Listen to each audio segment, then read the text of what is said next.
Yeah, I'm looking for streams already, and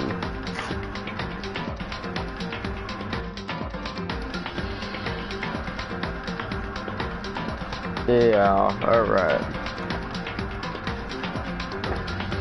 Anyways, I'll jump straight into this, because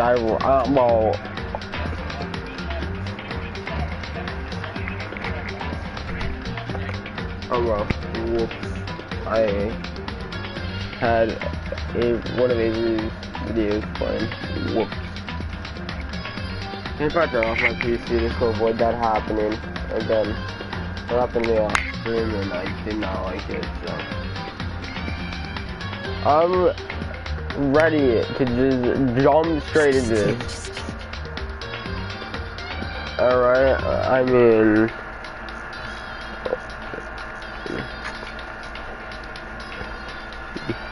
Like, I'm mentally prepared to figure out who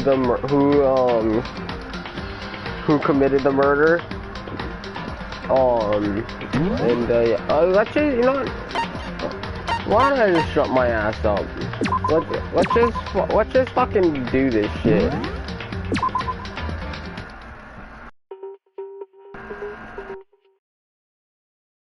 First of all, I'd better check the Monokuma file to see exactly what's going on. The victim was Chihiro Fujisaki. The time of death was estimated to be around 2 a.m. The body was discovered in the girls' locker room on the second floor of the school. The cause of death was a blow to the head with a blunt object. She was killed instantly. That's all it says. There's not any point in complaining about it. No matter what, I know how to do. I gotta do what I gotta do, yeah, bro. Monokuma file number 2 has been added to the truth bullet section of your handbook. Let me make sure I could. No, I'm unplugging my controller. Why not? I'm gonna be in this. I'm gonna be in my chair for a while. Hey, Makoto, you have a second? Because I'm not gonna be ending this stream until I figure out, until we actually like solve this murder. Huh? Which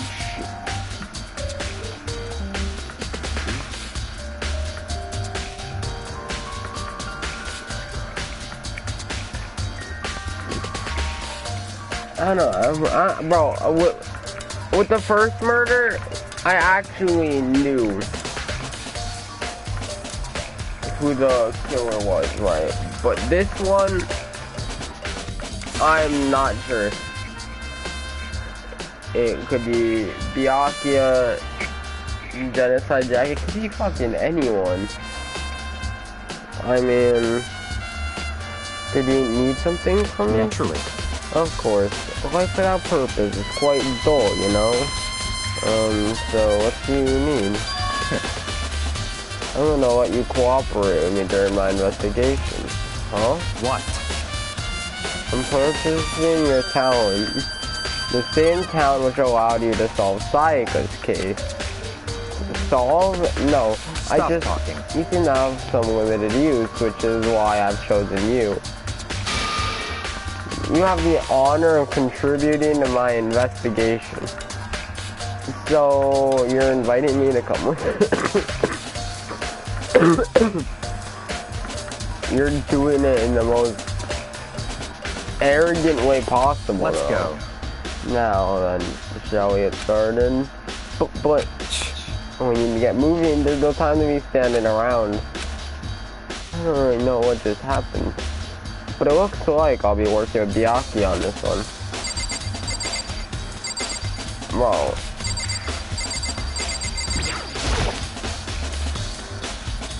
There's a dumbbell on the floor and this is a blood stain. There's a blood stain on the dumbbell. The Monokuma file said a blow to the head with a blunt object is what killed her. Does that mean this dumbbell was actually the murderer? Right. I don't imagine it could have been anything else. locker room dumbbell has been added to the truth board section of your handbook. Let's have a chat with Kyoko. I know. She took her time examining Chihiro's corpse. She poked and prodded, going over every inch of the lifeless body. You're a very strange woman, you know? Being able to touch a dead body with absolutely no trouble. Well, she stays silent. She seems to be concentrating pretty hard. It's like she can't even hear us. Damn it. I could feel the life draining out of my own body. It's a dead body. Chihiro's dead body. Very strange. But the more I walk, the more strange it all seems. This must be Genocide Jack's handiwork. Well, what? but we're still not sure he did it. Is that what you want to say? I wonder about that. Well, there's no full-on, like, 100%. We don't have enough evidence to 100% say that it was Genocide Jack.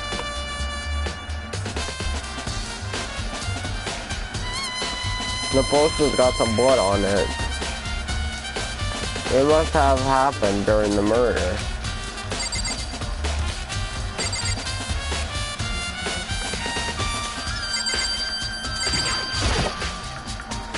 If he hasn't to talk yet, then start investigating. Bitch, I am investigating.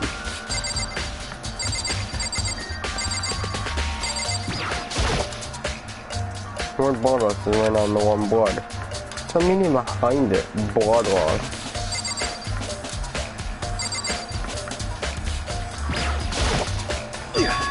Dude had a real complex about being weak. You heard her talk about it, right? All I need to do is get stronger. Yeah, I do remember she said that more than once. Sure did, which I guess explains the trip down here. But did she really need to get stronger that badly? You never mentioned it, but she was a girl after all. Most girls aren't all that strong. I don't know, man. I haven't really thought about that stuff. The cause of cheer is complex. Can't help but wondering what it might be. Mondo's account has been added to the truth board section of your handbook. I use this locker room all the time.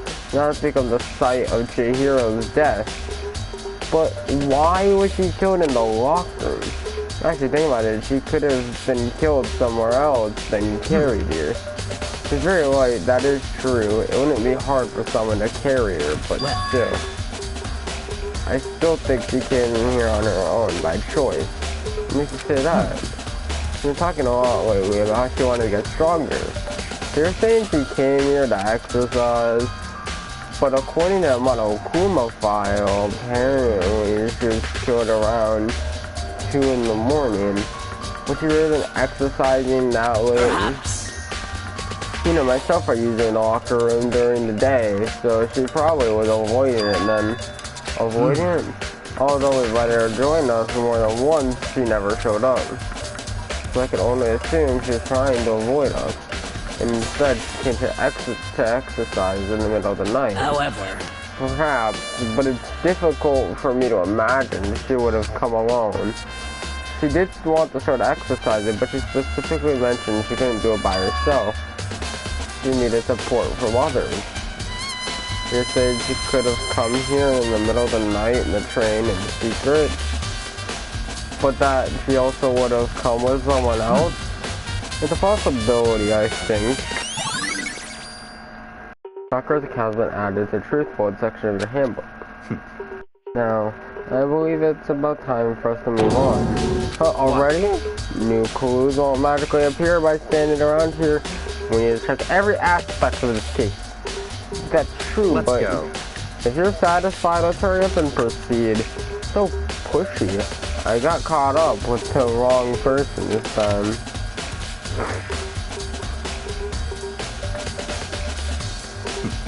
So this is our next location. Huh? Push your way to the investigation? Figure it out yourself. It's no fun if you don't, right?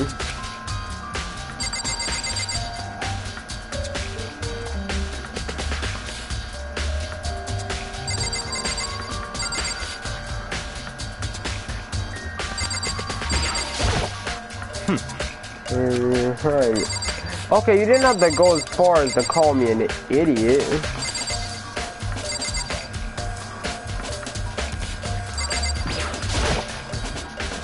How much is this for a poor rare items on this route? Pretend this is. Oh, but I got a mono coin.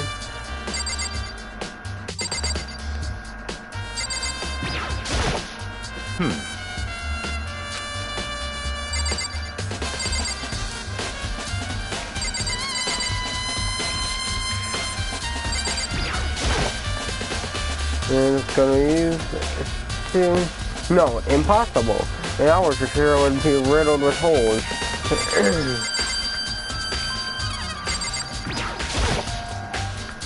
Surveillance camera.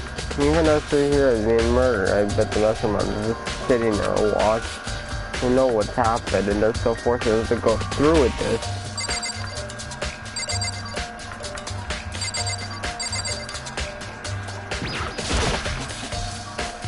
Yeah, a surveillance.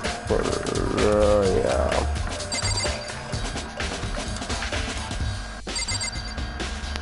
Well, I can't find it.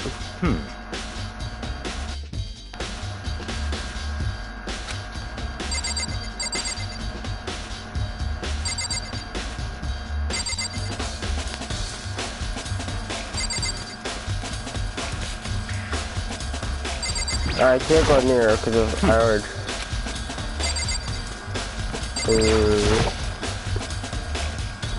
Yeah, I remember right. This cartridge is meant to work with our hands, right? What? Yeah, he should it. It says you take it up with Monokuma. He said that, then quickly sharply clapped his hands together. Did you call for me? You called for me? He has been domesticated. That's right. Hey, Makoto, I have a question for you. You need something? Sure, what's up? Oh, well, this isn't a card reader. This is it's just about the card Yep. reader. Yes, the card readers have all been designed to interface with each ERE handbook. You enter a locker room corresponding to gender within your individual handbook. It's impossible for two people in a row to go through while the door is unlocked, correct? Unbelievable. There was some sort of erotic terrorist on the prowl. The scaly-mouthed Gatling gun would initiate a Swiss cheese slaughter. And mysterious and prohibit anyone from gunning someone else's their handbooks, correct? Of course. Correct. So then, you know, girls go in the girls' locker room and only boys can go in the boys' locker room. Yeah, it's your body found in the girls' locker room. Makoto, I could see right through you. See right through me? I'm gonna tell you what you're thinking. Since you're in the girls' locker room, the camera must have been able to get you. So, in other words, as such, the camera must be on the girls. Did I get it right? such ignorance. Good lord, you're simple. But am I wrong? Pay close attention to the regulations. The answer has been running this entire time. One your handbook to another student is strictly prohibited. An act of loaning a handbook is prohibited. Borrowing going on. Perfectly fine. I would expect nothing less from the prodigal son of the noble Togami family. Mom, I'm turning the volume down in my earbuds because like this shit is fucking loud.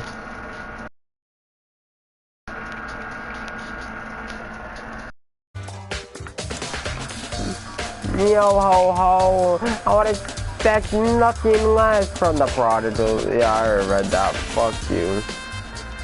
So you managed to step out the loophole in the regulations. Knowing you, I would bet you created it on purpose, didn't you? To add a little more excitement to things. Yeah, you're treating me like a puny little appetizer instead of the main course that I am. Now then, since the dead body can't actually talk, they're not people anymore. They're things. Yep. Get it? Got it? Good. Wait, hold on. You're saying that's a loophole, but in order to borrow something from someone, then that means someone would have to loan it. So, Why you? so sleepy. This doesn't even make me want to pass out. Be more like Byakuya and get your poop together. Unbelievable. Or else I'll charge you with criminal negligence. No more questions. Figure out the rest of your own damn self. Oh my god. That's fine. Well, I know you are unfortunately lacking in mental faculties, so I'll find you in myself. I'll put you in myself. Alright. What's at the main hall? The main hall? That'll help you understand what's going on. Carter doesn't have the truth bullet section of her handbook.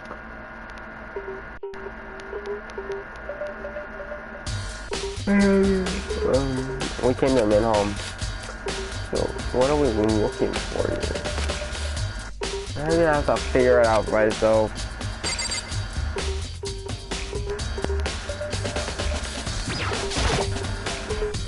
A mailbox here. Could it be something? It's an e-handbook. No, there's 3 of them. What are they doing here? You finally found them. Huh? Did you know you were here, Byakuya? I happened to find them by chance myself the other day. It seems there's a system in place where the handbooks of dead students get delivered to this mailbox. And these 2 handbooks belong to Junko, Leon, and Sayaka. You can confirm it yourself. I immediately turned on one of the handbooks, and when I did,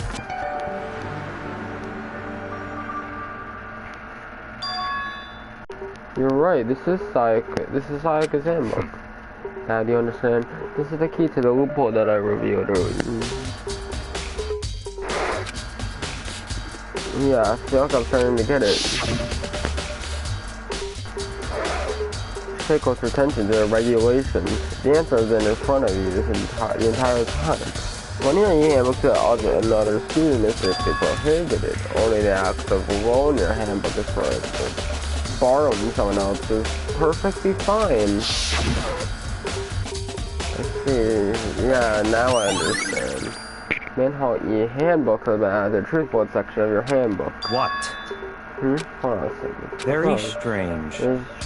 That's strange. One of the handbooks won't turn on. Is it broken? Whose is it? The other handbook showed Junko's name when I turned it up. The one that won't turn on must be Leon's, right? I see. It makes sense, yes. After all, he did get pummeled with dozens and dozens of baseballs. Pummeled with baseballs? The memory of it came floating back.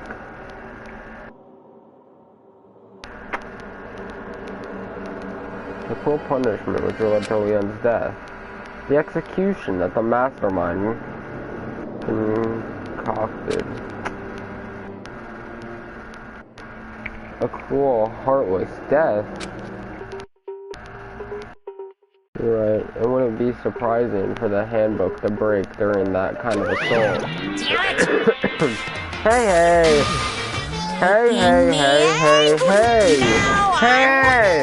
What? Naughty handbook is essential to student life here.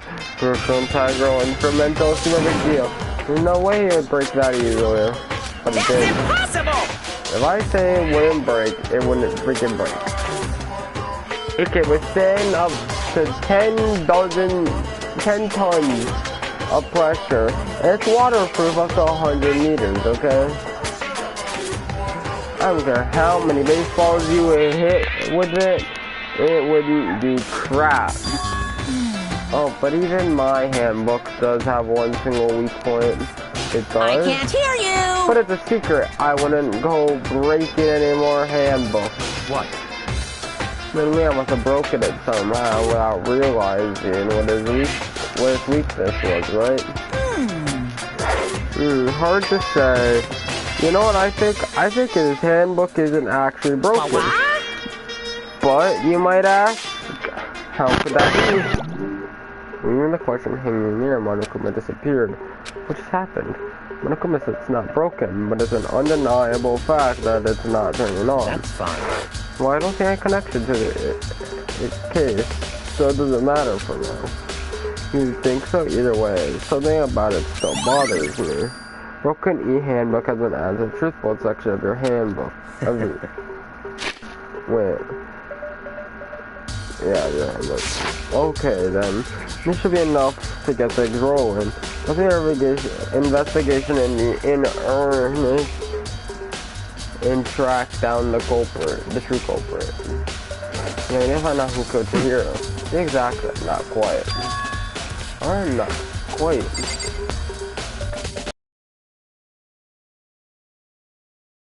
What do you mean by that, Byakuya? To be exact, not quite.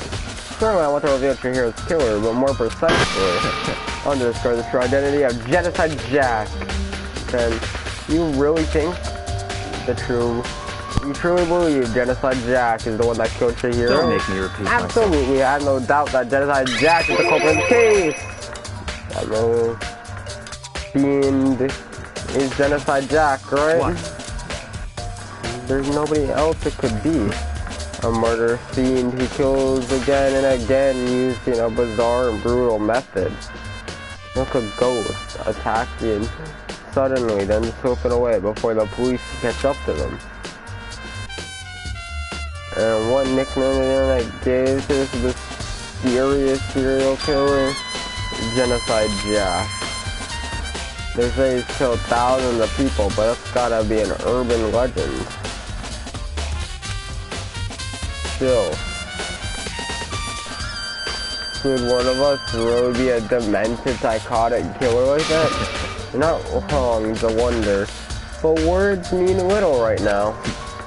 I also think that will prove it. I can show you.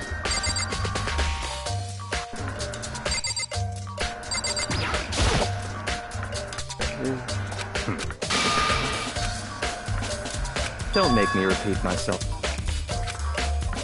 And I have a bias to believe that I actually does a jacket. Is there really proof? Somewhere I'd like to take you. Will provide all the evidence you need. It's all clear now. Evidence that Genocide Jack is the one that killed Chihiro. Evidence? Does something like that really? Oh, hey you two. Big trouble. Need your help. I don't have time to play with We're you. busy. Leave us alone. I mean... But it's emergency. Emergency! Come on, please. You gotta help me. Please! This is a serious emergency. Please, please, gotta help me. Just calm down, okay, Nina? I mean... But it's an emergency. The emergency? What happened? Well... Something wrong with Toko. It's actually super strange. Why, I mean, he was actually mentioned earlier, right? So it do, Byakuya. Very strange. It's Toko. I must admit, I'm intrigued. I suppose we can take a second to see what's going on with her. Are you Don't sure? make me repeat myself. Don't make me repeat myself. I didn't for sure he'd just say no and not be the end of it. Yeah! Okay, come on, hurry! Wait, for her team. Let's go. It looks like they're doing to Toko's room, most likely. You're right.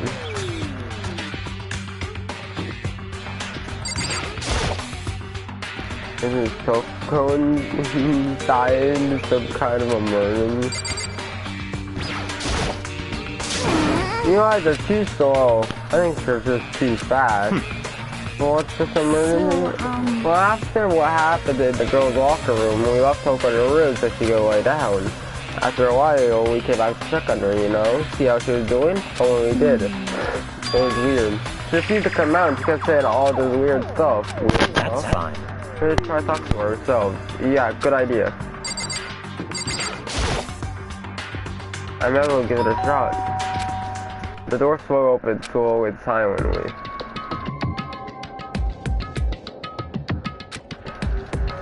Holy crap! An aura of negativity flowed out from behind the door, forcing a gasp out of me. What? Oh, nothing. It's just that, Hina was really worried about you, holding yourself up in your room. Leave me alone. Yeah, Sure thing. But could you open up just for a second? Won't allow it. Huh? Won't let Genocide Jack have control. Hey, that keeps throwing the door in my face.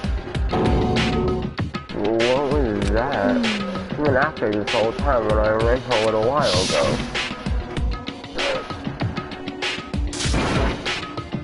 Oh, drive out the killer.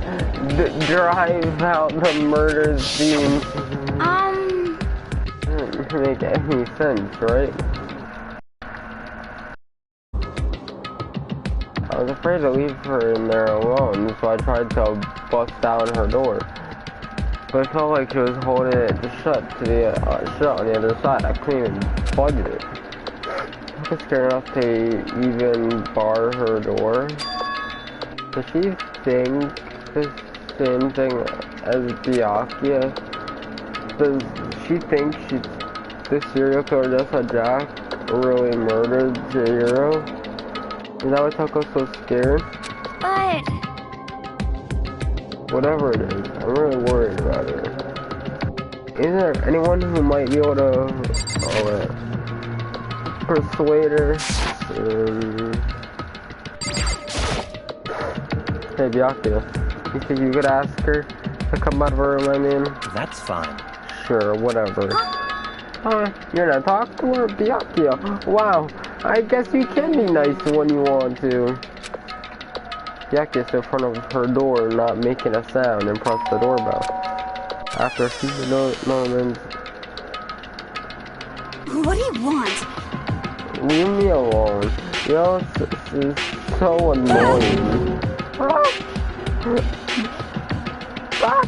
It's Byakuya. I'm sorry. I couldn't keep our promise. But don't worry, never again. I won't let Genocide Jack have control ever again. And with that, the door slammed shut. Even Byakuya couldn't pull it off. Let's get back to the investigation. Hold on! Hey, Byakuya, what was Toko talking about just now? Something about a promise? Oh, I have no idea. Another one of her delusions, I'm sure. But Stop talking. if I say I don't know, that means I don't know. Just let Hina take care of her. Oh, yeah. Okay. I'll stay here and keep an eye on her. Let's go. Well then, let's go. Following her up, Byakuya sped away. But Byakuya! And I hurried to catch up. I talked to him several times as we walked, but he didn't even look back, let alone say anything. He just kept on walking toward his destination. Finally, his feet brought him to stop in front of a certain room. The library. Come on, let's go in.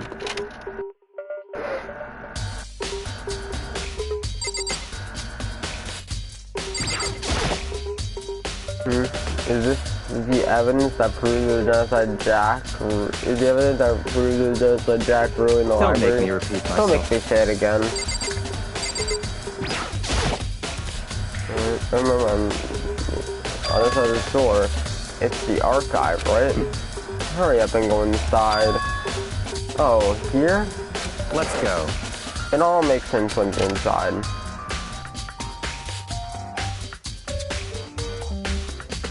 Whoa, there's so many books and files. And so much dust, too. So, in other words... I didn't say there's enough value in this place to endure the dust.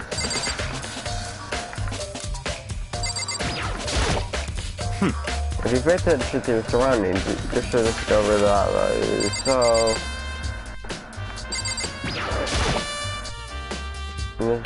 This shelf is stuffed tight with files. I might have picked one up at random. I see you have a sharp eye indeed to select that file. Huh? That's right. Alright. The report on a presidential assassination.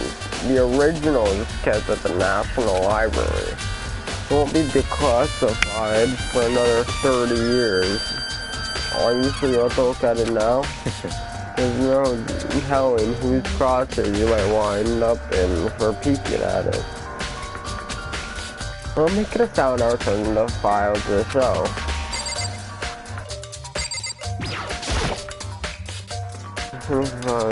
That's enough. They detail all the people who control the world from behind the scenes. Dangerous truth for a commoner. You mean like members of the Diet or something? No, I mean the one, the real power, the secret council controlling everything from the shadows. And they're ready to be disappeared for it. Take a look, there's some very interesting people in there. Yeah, you're just kidding, right? Am I? I'll just let it go for now. And That's right. that's report.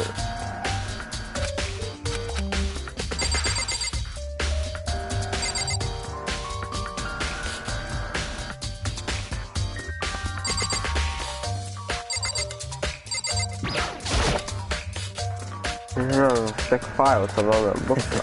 Take my bookkeeper right now. Let me give you a little warning. These things are for the graphic distorted photos for all kinds of crime scenes. And a normal person wouldn't ever want to look at. Be careful. Huh? What do you mean?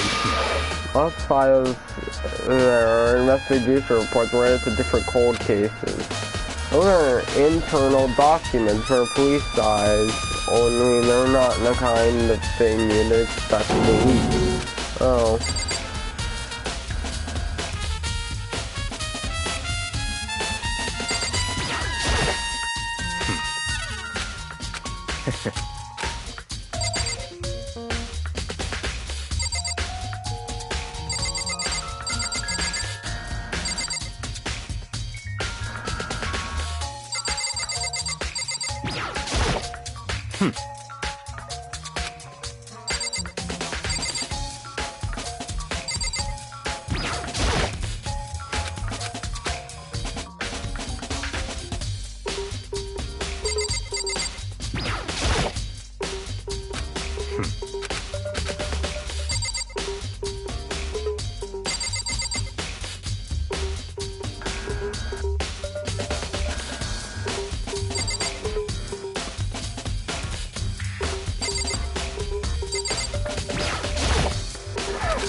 Bro, what?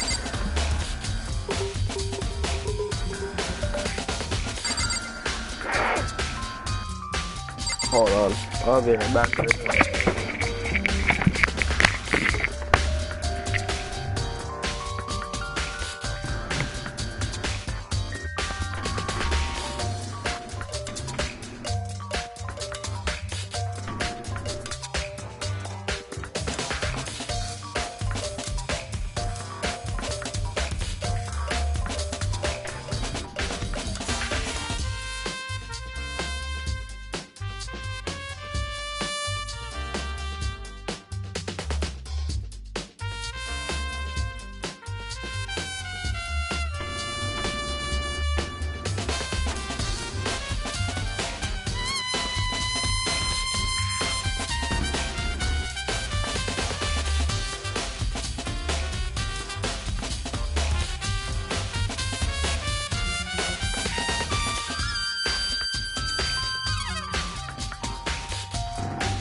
I'm back.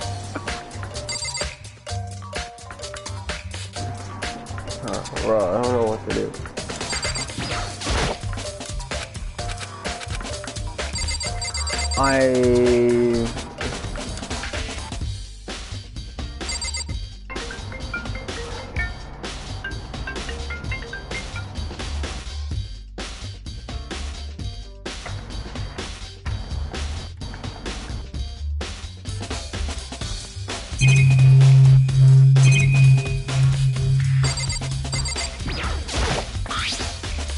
The wooden box, it's empty.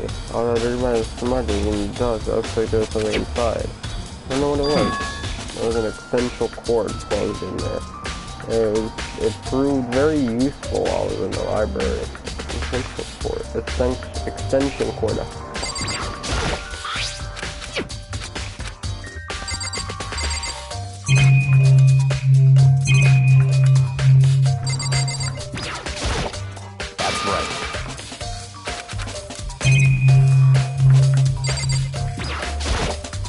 right.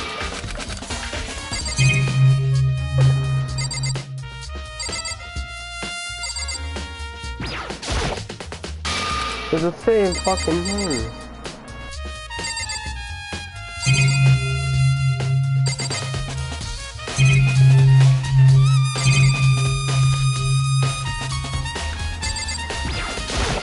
No, bro, it don't let me fucking... Yeah. It's a desk lamp. Hang on, the same one I saw Byakuya using in the library before. What? I have a problem with that lamp. It's here before that I moved it over there. It's too dark over there, so I thought I'd put it to good view. Are you finally beginning to understand the splendor of this library? The entire reason I'm interested in the library is because of this room right here. Interesting. It's home to classified government documents, police records, thing no ordinary person would ever see. Isn't it magnificent? Bro, I can't fucking read right now. I'm fucking like allergies have just been fucking terrible like, recently. So I don't know what the fuck it is, dude. And it's like very hot in my room. My AC is doing like fucking nothing. So you'll love to see it. This can't be for real, right? Such ignorance. That's your guys' problem. Anything that doesn't fit in your preconceived reality, you label it a lie. Well, it's not that, it's not like I totally refuse to believe it, but I mean, there's just so much. How could anyone have put all this together? I suppose it goes to show just how much hope he truly wielded, perhaps. The mastermind may have wanted to provide us with enough entertainment to keep us from getting bored. It's no use. I can't keep up with all this. It's just too unreal. What's wrong? You still can't believe it? What about you? Can you possibly believe it so easily? Things like that are usually impossible. What do you mean, usually? Usual, normal, ordinary people, some simple. Those things don't exist anywhere in the real world. If you don't understand what they actually represent, you don't understand the nature of anything. If you don't understand what they actually represent, oh yeah, I heard that, I'm an idiot. You don't pull your punches, do you?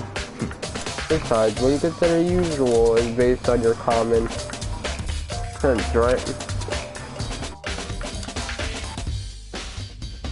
But what makes you think your own common sense applies to me at all? The records gathered here are genuine. I have reviewed them multiple times, so there's no doubt.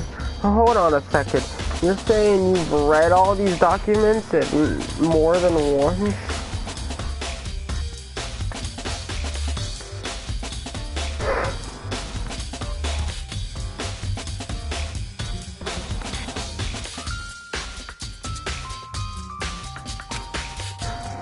Well, all this has to be like top secret, confidential stuff, right? So what? My family has a reading room just like this at our home. Ours is bigger, of course, so not as dusty. Huh? Members of the Okami family have access to any variety of government-related documents. That includes foreign powers as well as domestic. How is that possible? So, in other words, I told you there's a council that controls the world from the shadows. My family is a member of that council. And within me, the bloodline that will allow me to one day bend the world to my will. But but to become such a ruler, I must know all levels of this world, backwards and forwards. So whenever I have time, I want to review whatever documents and material that interests me, which is why I can proclaim without doubt that the materials gathered here are a real thing. It's beyond believing, not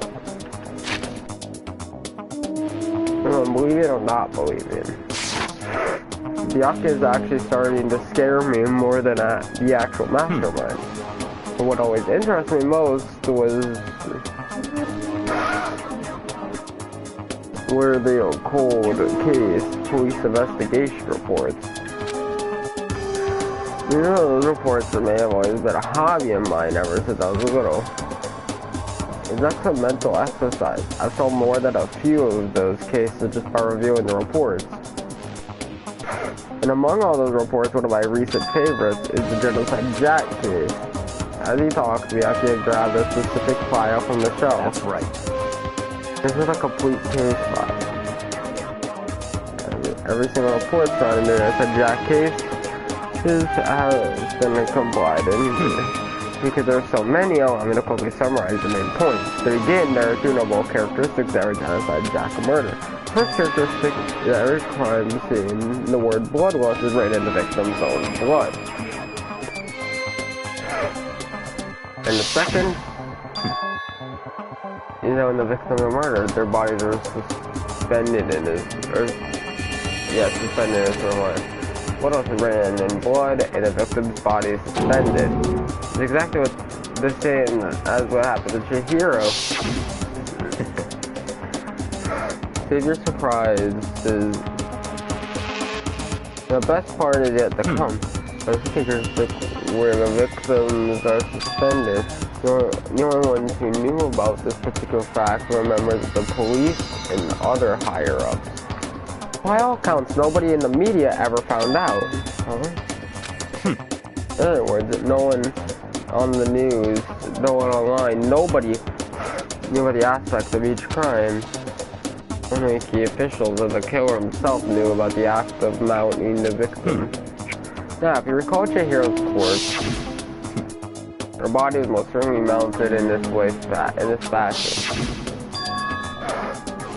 So how could the killer have known about suspending the victim? That's right. That's the key question.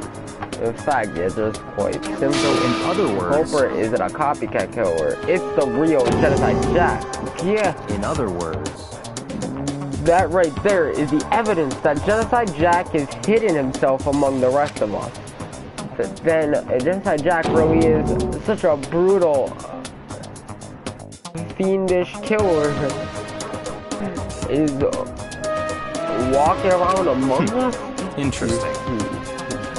Things are really starting to get interesting, aren't they? Never imagined a killer with such a reputation ever become part of our little game. Now, don't you think it'd be good for you to take a look at what I've already seen? But just managed to fare the cooler thing. Such ignorance. If you get down on your knees and beg, I might even show you myself.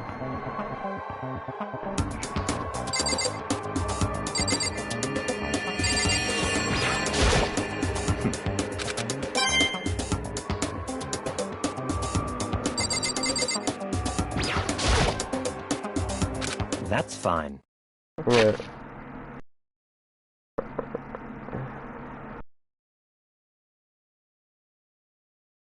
Byakuya, about the Genocide Jack case file, could you see? Well, you didn't beg, but I guess it's okay this time. Feel free to look at it in here, but you can't take it with you.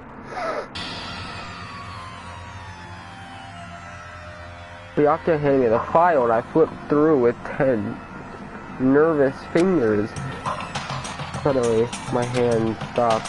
I had reached the page where photos from the scene of each crime had all been collected.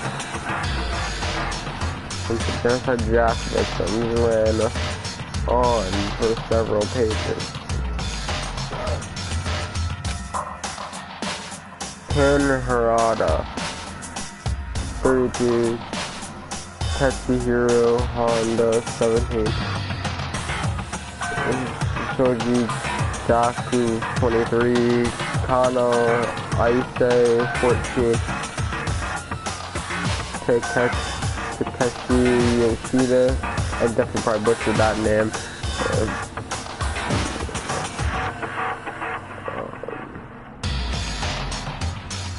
30.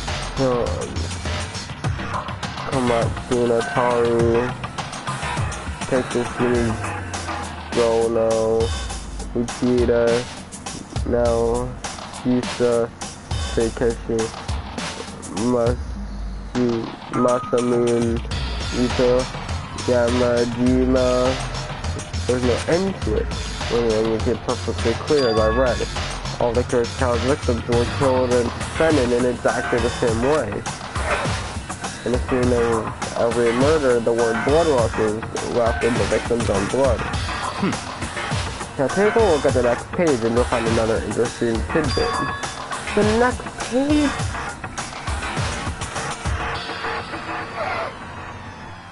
Profiling results. All of the crimes took place either on weekdays at night or during holidays, either day or night.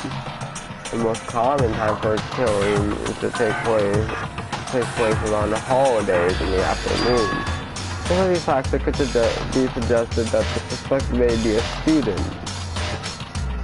They suggest that the suspect lingered at the scene, but when they did leave, they were in a panic. When an eyewitness has ever come forward, it's unlikely there was any external reason for it. This confused behavior suggests that the suspect may potentially suffer from dissociative identity disorder. So, in other words, the key point here is that the culprit may well have a split personality. A split personality, like the kind of thing you see on TV. Some part of another totally unbelievable story, but it's something more unbelievable than anything else up till now. Or maybe it really wasn't. I don't know. I feel like my mind has gone numb.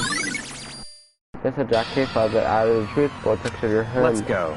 I wish I could go in soon. Huh? Where are we going? Anywhere but here. We finished our business here, haven't we? Oh, wait, Byakuya. As usual, Byakuya turned and left without another word. I hurried out of the library to catch up. Well, this is where we part ways. I have some things I need to take care of before the class trial. Huh? Just all of a sudden like that. Come on, nothing annoying. Misapprehensions. Did you really think we'd be together the whole time? Take responsibility for yourself and do something useful. Do an investigation report on your own. Well, goodbye. Just like that, he was gone. But as quickly as he had asked me to join him, he cut me off. In the end, I felt like I was just some plaything getting tossed around. At the same time, I'd uncovered some really important clues thanks to him. This said Jack. He's the one that killed Chihiro. And that murderous fiend is one of us, but who is it? I have to find out no matter what it takes. And to do that, there's somewhere I have to go investigate one more time. I have to go back to the crime scene, the girls' locker room. I should check the boys' locker room too. And the others might have come up with some info I might find useful while I'm at it. I need to find out everything I can.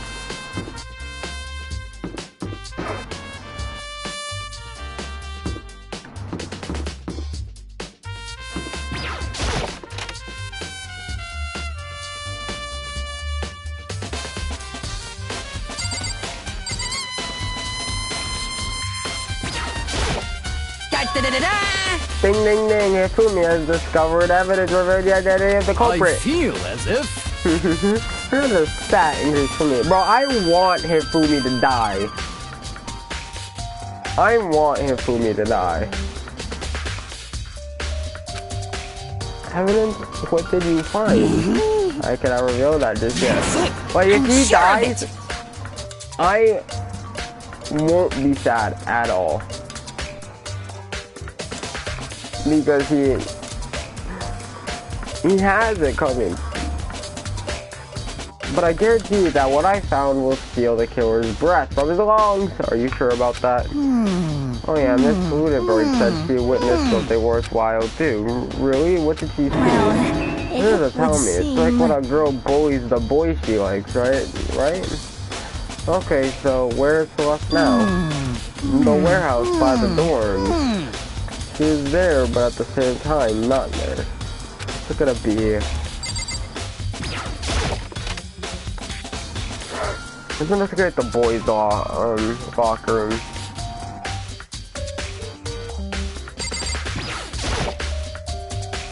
This poster. A popular boy band called Tornado. Somehow this place seemed to fit in the boys' locker room.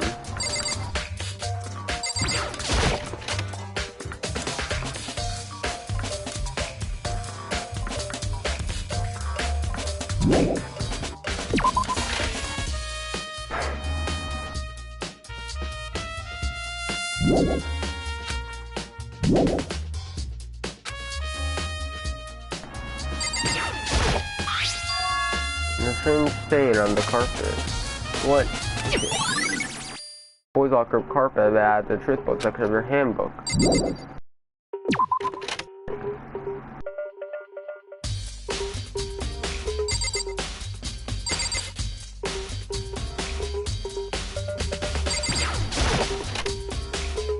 Let's try the girls' locker room one more time. Let's look at the Kyoko one more time. Hey Kyoko, have you made progress on your investigation? Generally speaking, However, I have to get going. I have something unrelated to take care of. Something besides the investigation. What is it? well, Nothing you need to worry about. Just concentrate on the murder. But so then, before I go, let me give you one piece of advice. You should examine Drew's body one more time, thoroughly.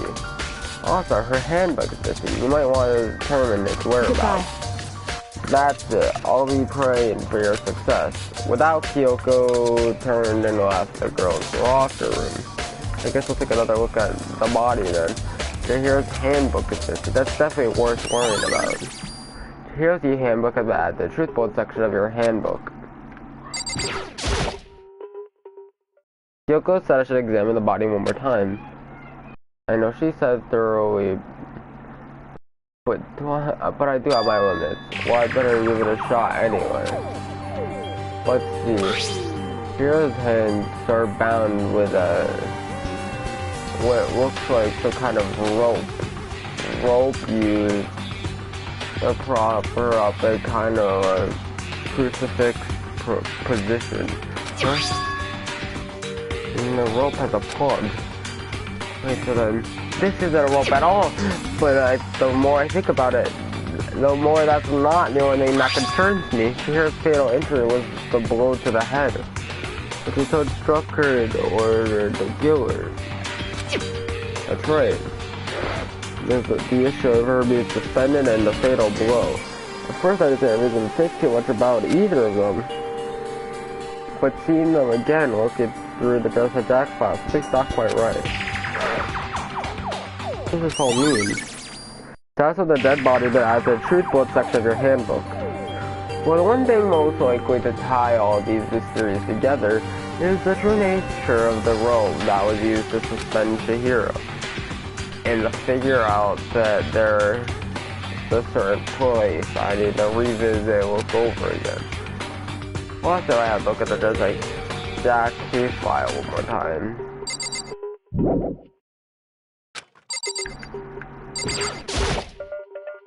It's the bloodstained poster.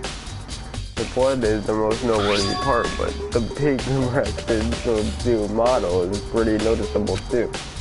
This locker room doesn't seem to like the kind of place you'd find something like this. Oh, but wait, that reminds me, the poster of the other locker room is... That's right, there's definitely something strange about this. It's the boys' locker room. In the boys' locker room, there's a poster of a popular boy band. In the girls' locker room, there's a poster of a big-breasted swimsuit model. Could the posters have been switched? But if they were, why? What reason would anyone have? Maybe I should talk to someone who knows a little more about the locker room. Two locker room posters at the truth book section of your handbook.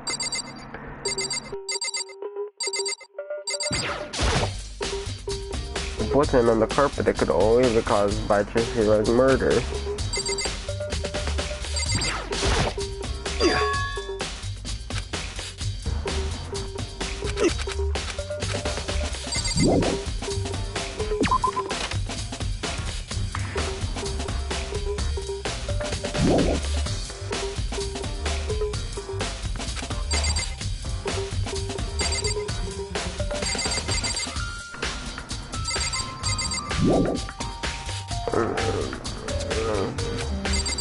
Can you try here again?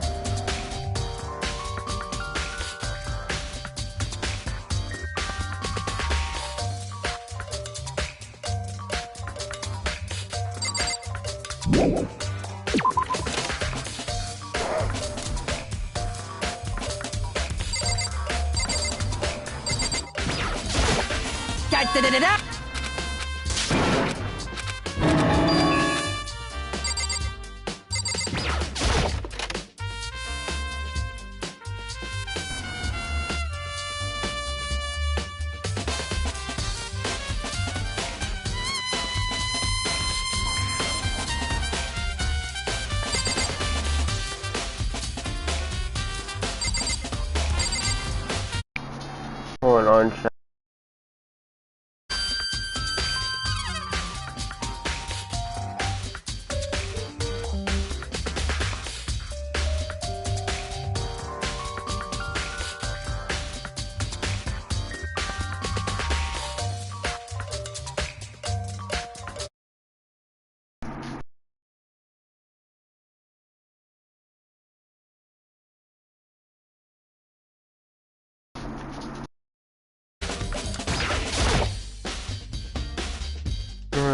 Of course.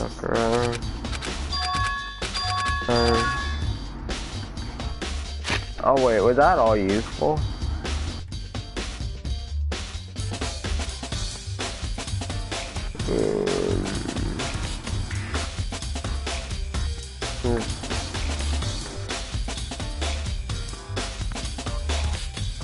Sakura, I used it nearly every day since it opened up, so Tina and I use it together. Okay, then let me ask you something. Do you think the posters in the boys and girls locker rooms could have been switched? Sorry, I said never paid attention to the posters. I see. So this is what bothered me about the locker room. You see, I like to drink a little protein coffee every time I finish exercise. Yeah, protein coffee in the warehouse. It's not the highest quality, but I don't have a lot of other options. I mix protein powder with coffee and down a glass of it after exercise. Anyway, the other day I spilled some on the carpet in the girls' locker room and it left a stain. A stain? But I don't think there's a stain on the carpet. Yeah, exactly. I noticed it earlier. The stain has. I could only, the stain has disappeared. I could only assume someone came along and cleaned it up. So it's unusually clean. Isn't it unusually clean? As if there's never a stain here to begin with? This current stain has been at the truth board section of your handbook.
No, what?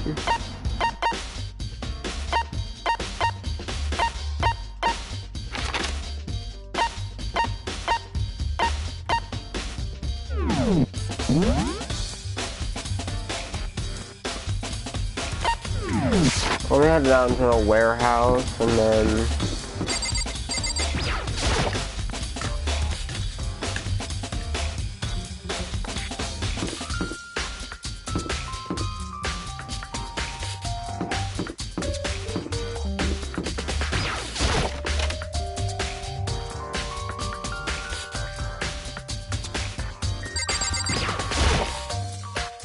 Celeste, what are you doing here?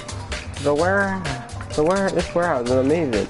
That is absolutely everything one might need to live a full life. From food to clothes to towels, there's an endless supply to choose from.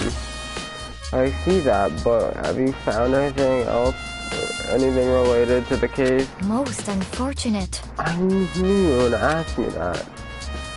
I thought out the warehouse itself, Mr. Rescue, but I feel it's pointless. Then did you find something? Very well, I will tell you an only. Last night I saw her here. Chihiro was in the warehouse. What, really?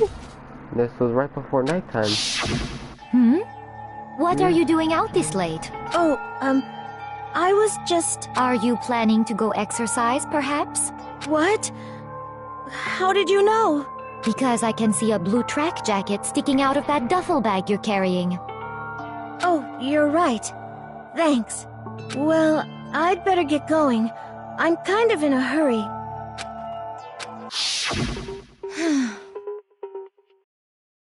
Stuffed the jacket into her bag in a hurry. Almost like she was trying to hide it. Like that, she was Yes, going. indeed. I think she nearly stocked it up to go exercise in the morning, but it appears she ignored the nighttime rule and headed directly to the girls' locker room. If she hadn't broken a rule, none of this would have ever happened.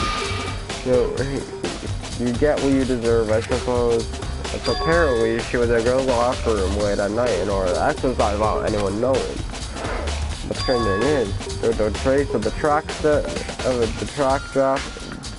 jacket or duffel bag. Celeste said she thought your hero carried, which would mean the killer would have gotten rid of it somehow.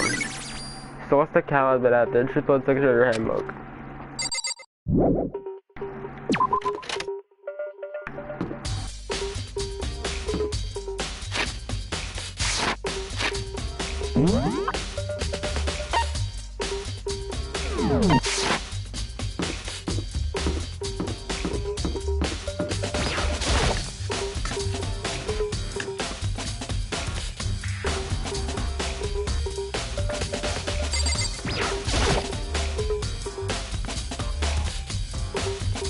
Oh, Tina, how's up with it? Came as a force, she'll come out and she keeps mumbling something about genocide Jack. Sorry, Buster there. You left her! My head was all swimmy and I was getting pretty hungry. Yeah! Oh, but don't worry, I'm gonna have back as soon as I'm done eating. Talk was not exactly pleasant, but I'm worried about it. Still worried about her. Speaking of which, what are you eating? A donut, of course. Of course? Listening to sure God created outer space and donuts. Really? I bet your hero would have liked to eat more donuts. Maybe that was her one big regret. Oh, I should have tried this some more time with her. Come to think of it, who did she spend time with? That is a little bit strange. You didn't really hang out with other girls much. It was like she was trying to keep her distance from us. Actually, Sakura said something similar. She said that even though you and her invited her to exercise with you, she always refused. Yeah, totally. Yeah, it's true. And it wasn't just us either. It was like she stayed away from all of the girls. She was just shy. I don't know, she talked to the boys all the time. Isn't it kind of weird to be shy around your own sex, but totally fine with the opposite sex?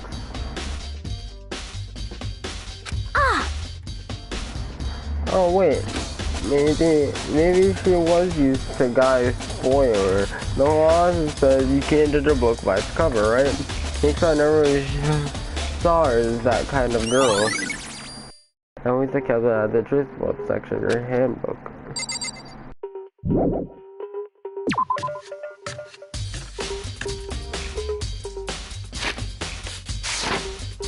Where would I all of a sudden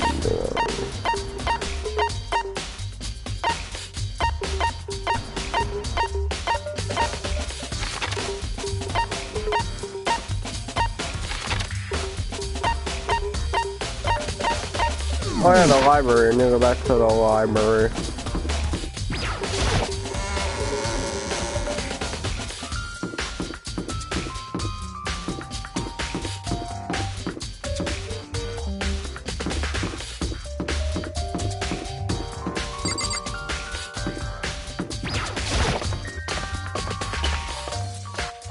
I probably should have just went to the library while I was already up here, but it's fine. It's whatever.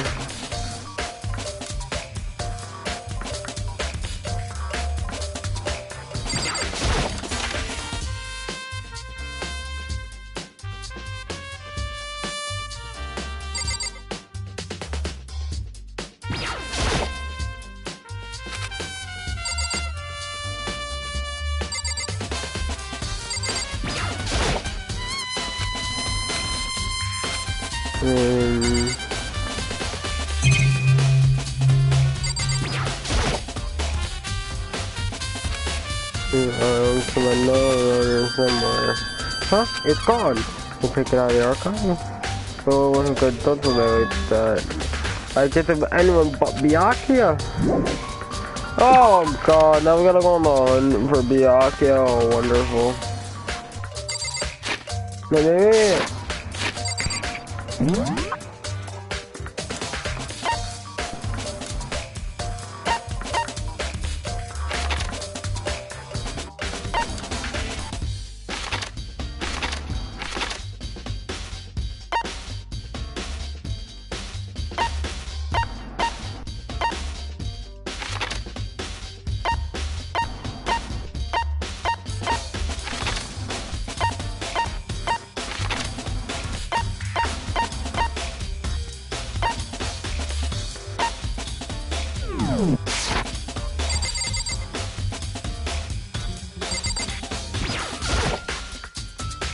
There's a thick layer of dust on the top. Music got a clue here. Guess not.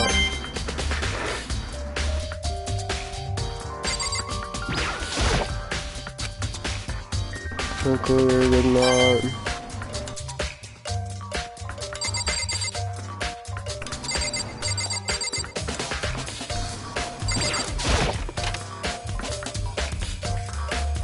Wait, what truth book do I already have?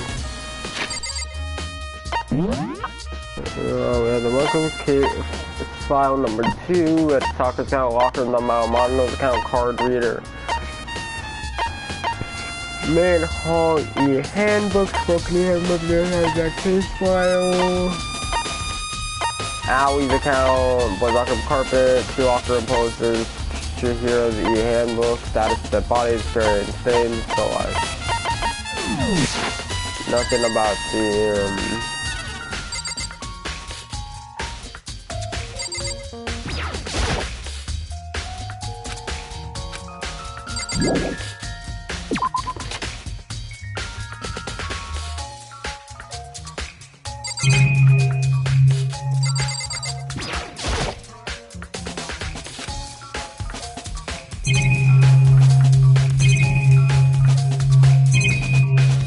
dude, it's like really hot in my room.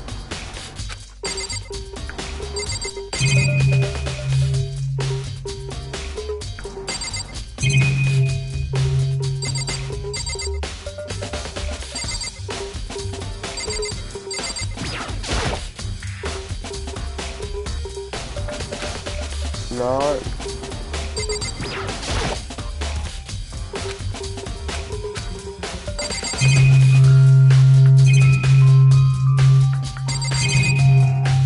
Here, let me just like go over everything here.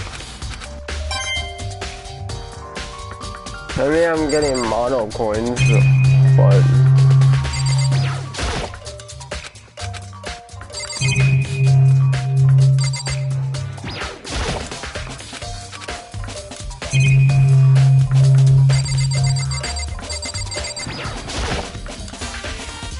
Oh, the lamp won't turn on.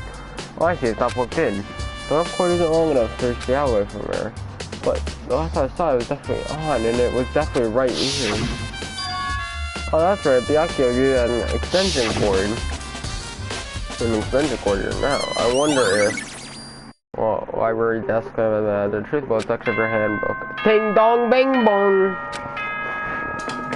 Glass trial time, right? I'm getting tired of waiting. Shall we just plunge right in? It's the moment you've all been waiting for! The class trial! Bro, I've been streaming for like literally a fucking hour, dude. This is about to be a You long remember stream. where to meet, right? Please go through the red door on the first floor of the school. See you soon!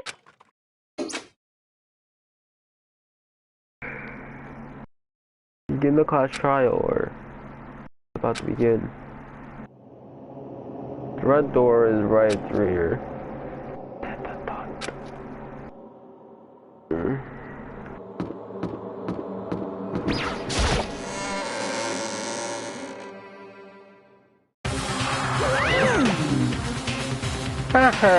So, it's everyone ready to hear.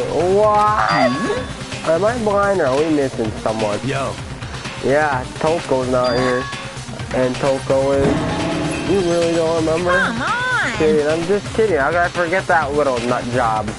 Yeah, Chris is part of the class trial this time. What are you gonna do? Okie dokie, I'll go ahead and drag her out here, kicking and screaming in this one moment, please. Like that, he said a few minutes later. He reappeared, dragging Toko behind him. I told him I didn't want to, but he forced me. I can't believe you would drag a girl around. Terrible, you're terrible. So now everyone's here, right? Okay, then hustle onto the elevator. Let's get this show on the road. I'll see you right down there. Let's go. So, shall we get going? It's time to find out who killed Chihiro. Chihiro Fujisaki. He's so gentle, so calm, and me. Nobody had any problems with it. Someone made the choice to kill a girl like that.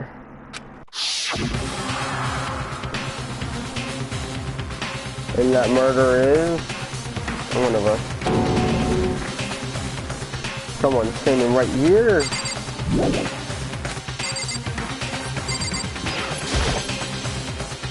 And the choice, right? We have to do. Yes. That's one nod in reply. One last deep breath, I walked toward the elevator on shaky legs. In some point, I could feel my heart turn to fast and faster. As soon as everyone was on, the elevator began to descend.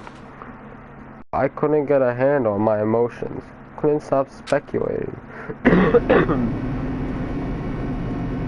The steel boxing with heavy, clunky sounds deeper and deeper into the ground. And as we went deeper, and the uneasiness in my heart grew bigger and bigger.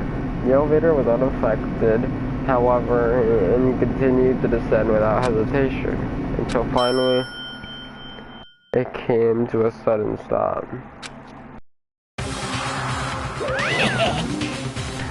Oh, what do you think? I redecorated, isn't it? Fresh, isn't it? It's so exciting. So don't waste our time with stupid questions. Let's just get this over with. Good. You're a rip-roaring to go. Gotta say, I don't hate it, not at all. Well? Okay, now let's get this show on the road. Everyone, please find your assigned seats. Until the curtain open once again. A deadly judgment. A deadly deception. A deadly betrayal. What is it with this man, with Makoto and all this deadly shit, dude? A deadly riddle, a deadly defense, a deadly faith. Do you have to repeatedly say deadly?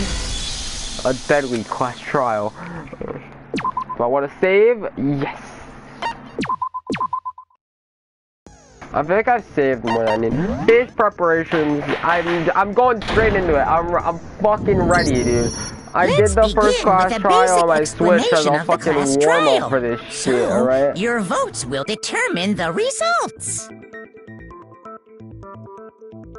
If you can figure out who done it, then only they will receive punishment. But if you pick the wrong one, then I'll punish everyone besides the blackened, and the one that deceived everyone else will graduate. Yeah, I'm fucking ready for this shit. Okay, then. So, first off, let's talk about the murder weapon! First, have to make clear who needs to deliver the fatal blow.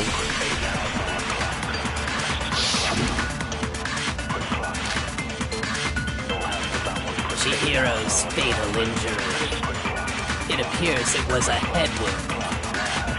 According to the Monokuma file, the killer used a blunt instrument. But what kind of blunt instrument could it have been? No, it wasn't that, Robog!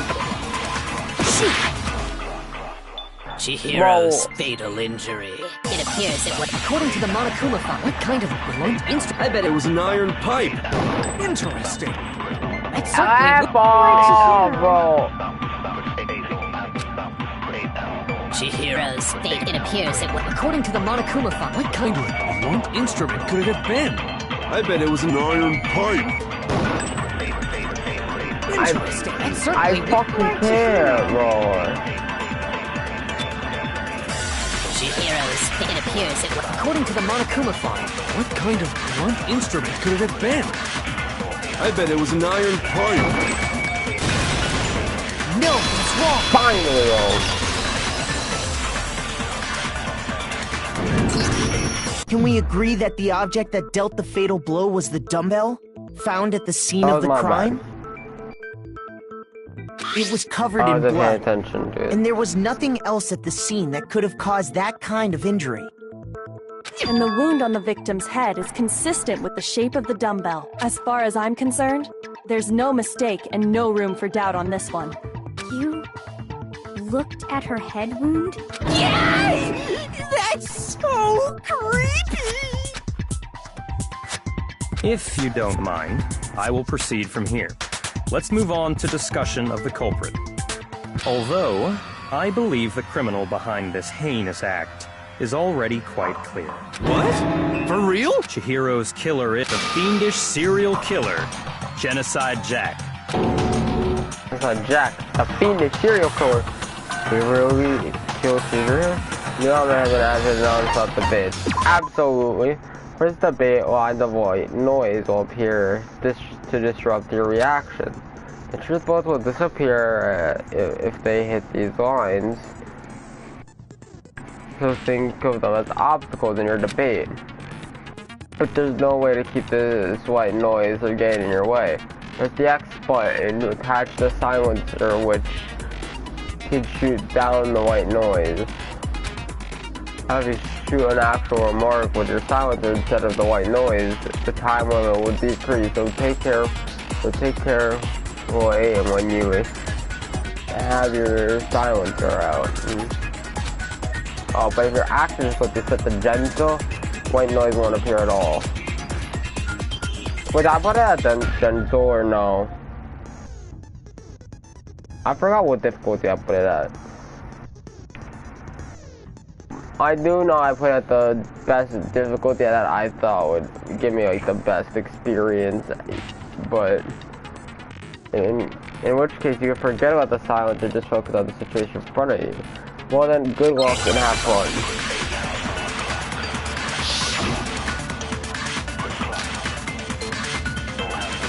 The culprit is Genocide Jack. I'm sure of it. Case closed, as far as I'm concerned. But that's impossible! Why? What makes it impossible? Well, I mean, come on! just no proof for it. Hey, so, speaking of Genocide Jack... Wait, no proof I for don't know who it? that is! Wait, Owie said The something. culprit is Genocide Jack. I'm sure of it. Case closed, as far as I'm concerned. But that's impossible! Why? What makes it impossible? Well, I mean, come on! There's just no proof for it. No, it's wrong.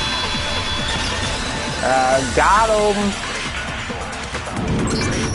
I might know one reason he could be involved. What?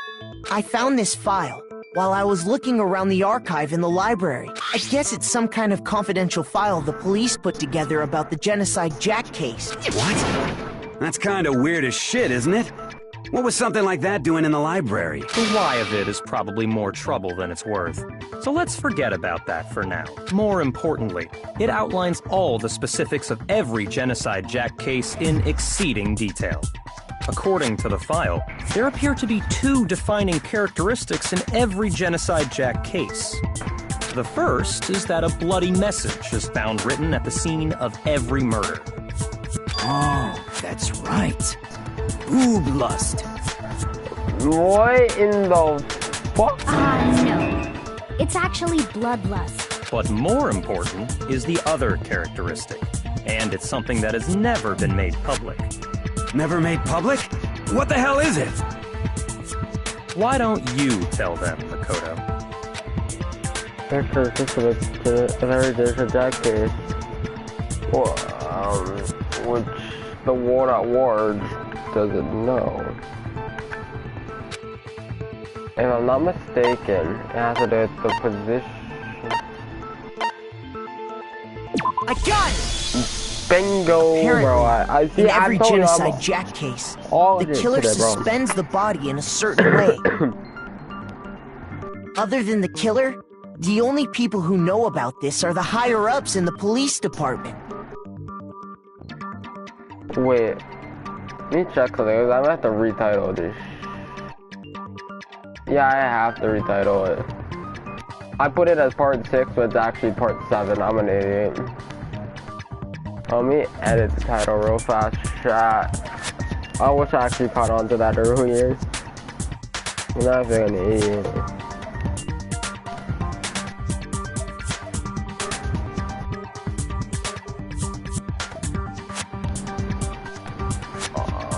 Other than the killer, the only people who know about this. However, Chihiro is most definitely suspended in the same way. So, how did the culprit know about this when only high-level police officials were aware of it? There's only one logical answer I can think of. It's because the culprit in this case is the real Genocide Jack. No fucking way! You're saying Genocide Jack is one of us? Yes, in fact, it's Toko. What? Genocide Jack's true identity is Toko Fukawa. Really? Let's say. What? Hey, okay, wait, hold on a sec. Toko has, like, bloodophobia or whatever, remember? What kind of serial killer is afraid of blood? Is Toko Genocide Jack? The answer is yes and no. Another riddle? Man, why is this gotta be so complicated? Man, shut your bitch ass up. It's a riddle for sure, but I think I understand it. What it means for Genocide Jack to be Toko, but also to not be Toko, yeah? Because that she's not just one person, but multiple people, right? Dang, man, Gambit. Oh, why is it?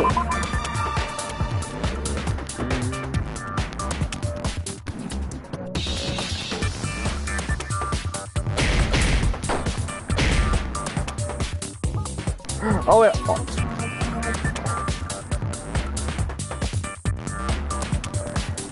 I might know what it is.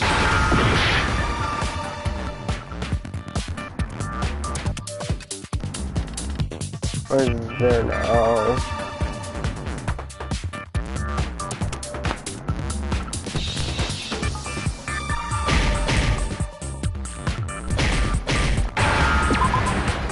Yes.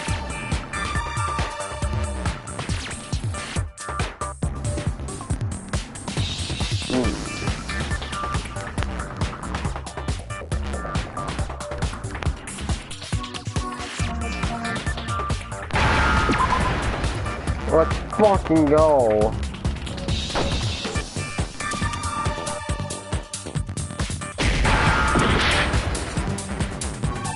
SCHI.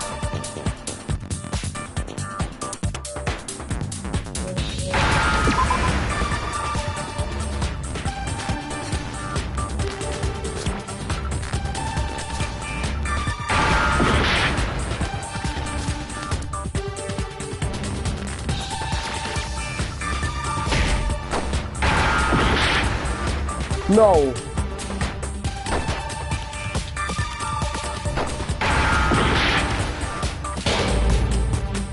Fuck, what is the fucking word?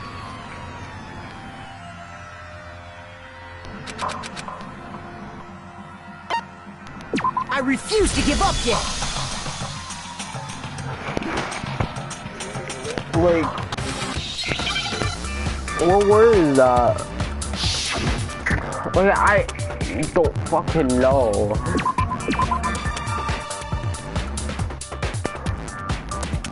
The first one is obviously S. Then I forgot what it was after that. Oh wait, wasn't it I? No. Fuck.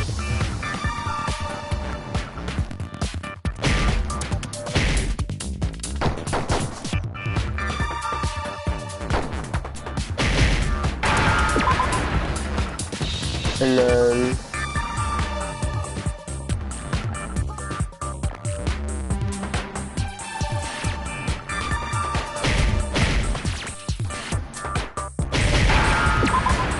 okay, now what's the final letter?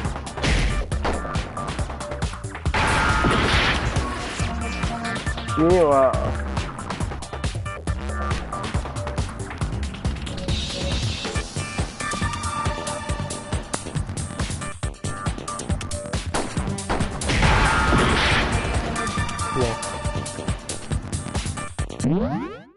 Here. Should I just like look up words spelled?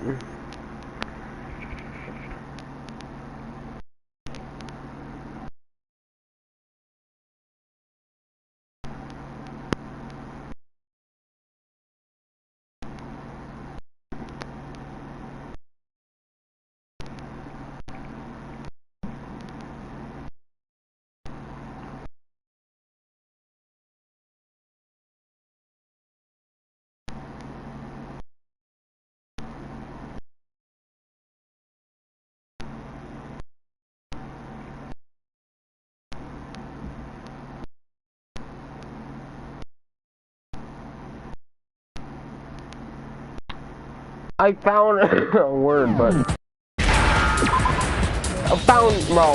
Now I understand. Yes, sure did. Is it because Genocide Jack has a split personality? Huh? Well, it took forever for me to look it up. I think I read that somewhere in the file too.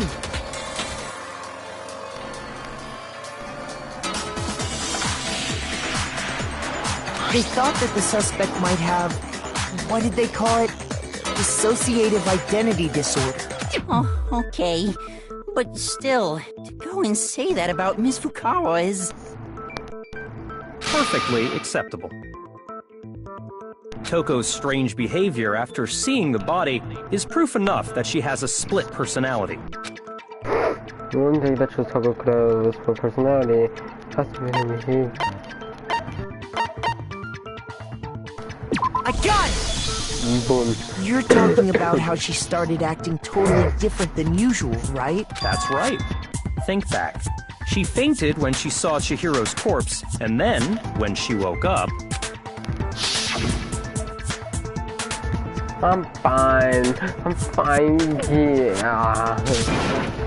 Whoa, is that a dead body? Hey, are you dead? Yeah. She must have hit her head real hard and she fainted. The world has a front in black, a top Indian, and bottom as a sea of truth and a web of lies. That's a quite concern. I mean, she sounds completely different. She was acting funny, that's for sure. That melancholy tone of hers completely disappeared. Don't go assigning adjectives to my tone without permission. Not to mention, once she regained consciousness and saw Chihiro's body again, she was utterly calm. In other words, within her is one personality that can handle blood, and one that obviously can.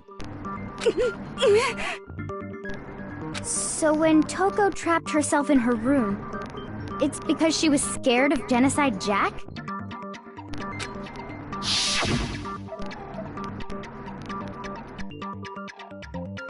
I won't let Genocide Jack have control. Oh, drive out the killer. Drive out the murderous fiend. The reason she locked herself in her room wasn't to keep other people from getting in. It was to keep her other personality from getting out. What?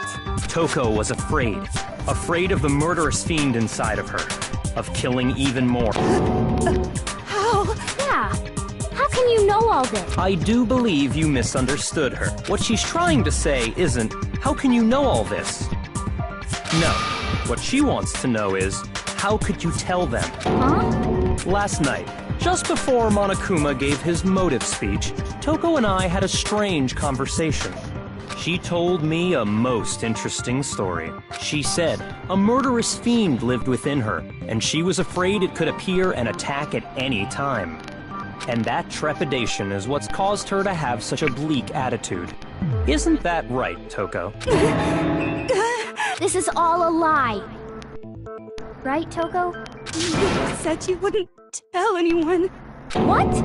You promised.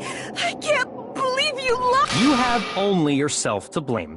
You came to me with your tragic little story. I didn't ask you to. This is the real world, not some romantic fantasy fairy tale. Besides, you broke your promise first. You said that as long as you were here, no matter what, you wouldn't let Genocide Jack kill anyone. But in spite of that promise,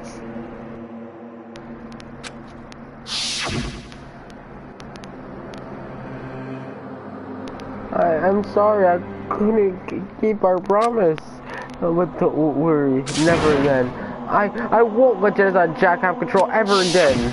You said if I kept my promise, you would go out with me. That's the only reason I promised. how many times do I have to tell you?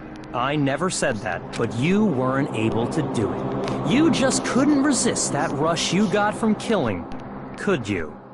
I tried! I swear I tried to control it, But your efforts were useless. What a disappointment. I hate you. Well, the opening act is nearly finished. All that's left is to hear from the person in question directly. The person you don't mean? Oh, dear.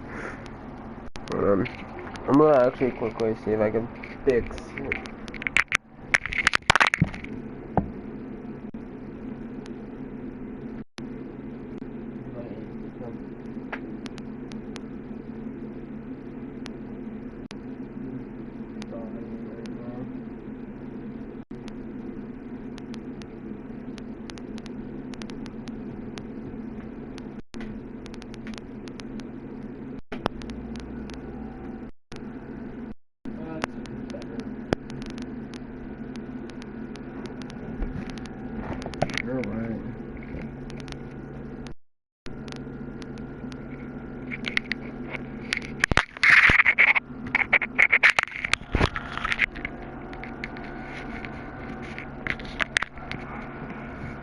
This class has been interesting so far, man. Toko's body suddenly lunged backwards. A huge thud echoed across the courtroom, but in the next second... Well, hello there! Is it me you were hoping to see? What the heck? So you figured it out, huh? Well, whatever. What are you gonna do? I'm the ultimate murderous fiend, Genocide Jack! Or better yet, let's go with Genocide Jill! What the fuck is this? Toko, what happened to you? Not Toko, that's a loser name. And what happened is a textbook split personality. So what if one of them happens to be a serial killer? You should turn a blind eye to one's fault. So intense. Like they say, sound in murderous mind, sound in murderous body. This one is so different from the one we've come to know. Yes, well, the world is composed of a front and a back, you know. Just like how every inning has a top and a bottom, or how in the depths of every truth lives a little lie. Behind every dark and gloomy soul lives another that shines as bright as the sun! This is the murderous fiend, Genocide Jack? This is beyond insane. Miss Jack, Jill, can I ask you a question? What's up? Some of us think you might be the mastermind behind our entire situation. What are your thoughts on that? Well, I'll tell you. I am the mastermind of all masterminds! The mastermind of all masterminds. So if there was a quote full of masterminds, Genocide Jack would be the leader, okay. Just kidding! It's not true? Of course it's not true! How dare you try to link me to that creepazoid! And another thing, the police and government and society in the outside world are totally powerless! I mean, they just let this idiotic bloodthirsty maniac go buck wild all over town! Sure, I'm a bloodthirsty maniac, but life is pain, right? To live is to hurt other people. It's a necessary evil if you want to survive. The act of living itself causes pain for everyone. Just kidding again! This should be enough to convince you. This murderous fiend is responsible for Chihiro's death. There's clearly a motive, so there should be no doubt. A motive? Remember what Monokuma told us? If someone didn't murder and graduate within 24 hours, an embarrassing memory or secret would be revealed. Well, let's assume that Toko's secret was about Genocide Jack. If a secret like that came to light, Toko's life would have undoubtedly been forever ruined. So she had a very clear motive to never have that side of herself exposed. Interesting. Very, very, very interesting. But sorry, as much as I hate to admit it, I'm not the culprit. Huh? But I cannot imagine anyone other than you could murder someone in such a... Maybe so, but nevertheless, it's the truth. Do you really expect any of us to believe you?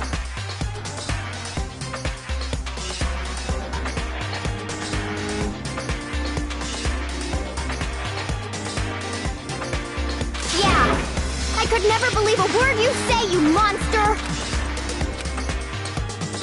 She's totally right about that, but something's still bothering me. Wait, she said I need to get some more details about it.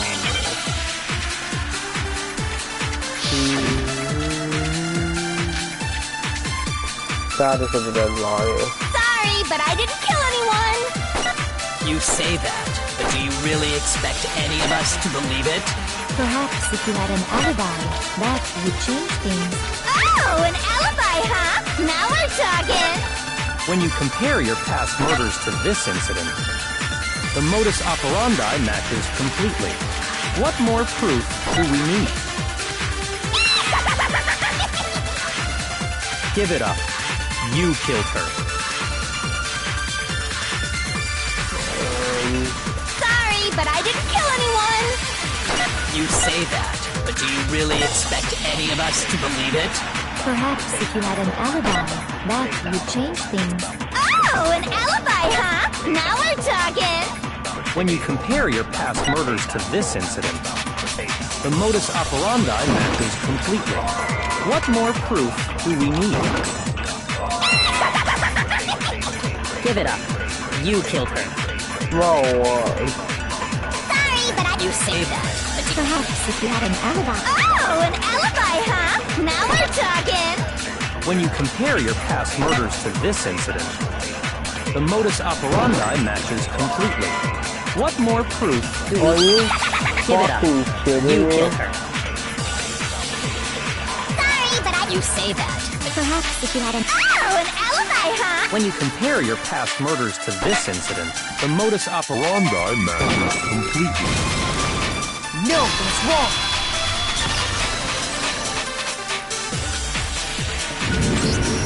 Are the methods of murder really exactly the same? I'm not so sure about that.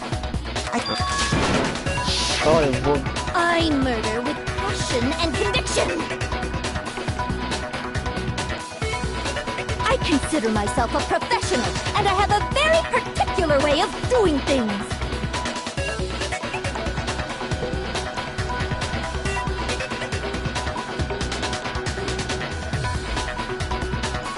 Imagine you go to a fancy Italian restaurant. They're very picky about the noodles, the sauce, everything. But what happened to Chihiro? It'd be like if that same Italian restaurant started using ragu or Chef Boyardee.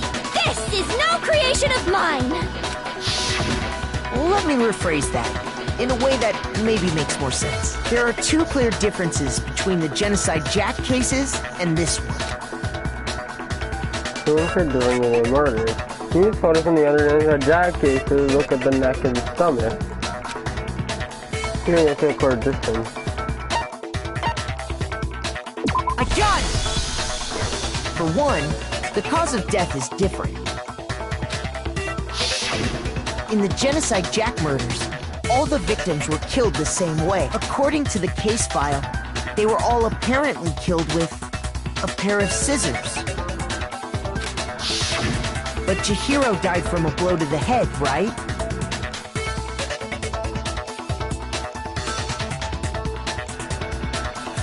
Ah, yes. That is remarkably different from the other murders. Wouldn't it be strange for someone who kills the same way without fail to suddenly change their method? And there's more. One more conflicting detail. That's right! In my recipe of murder, if the bloody message is the tortellini, then the arrangement of the body would be the pesto sauce! Could you please stop comparing killing people to cooking? All these dungeons since came here has compared killing people to cooking. So, are you saying the other difference has to do with how the body was arranged? How can you compare killing people to cooking? How? It's a sick joke. That's right, the second difference is the way the house is ended. In the photos, all the death cases, all the other victims were stabbed with the...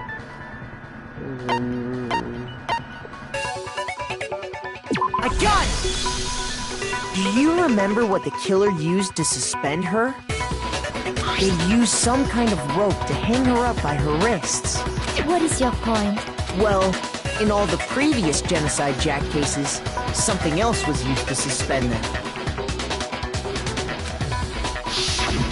Specifically, pairs of razor-sharp scissors. And guess what? I use my own specially designed scissors for the murders and the arrangement! Like I said, I'm a professional, so naturally I'm very picky about the tools I use. A professional. Damn. And you know what else? Big Mac said there's two differences, but he's wrong.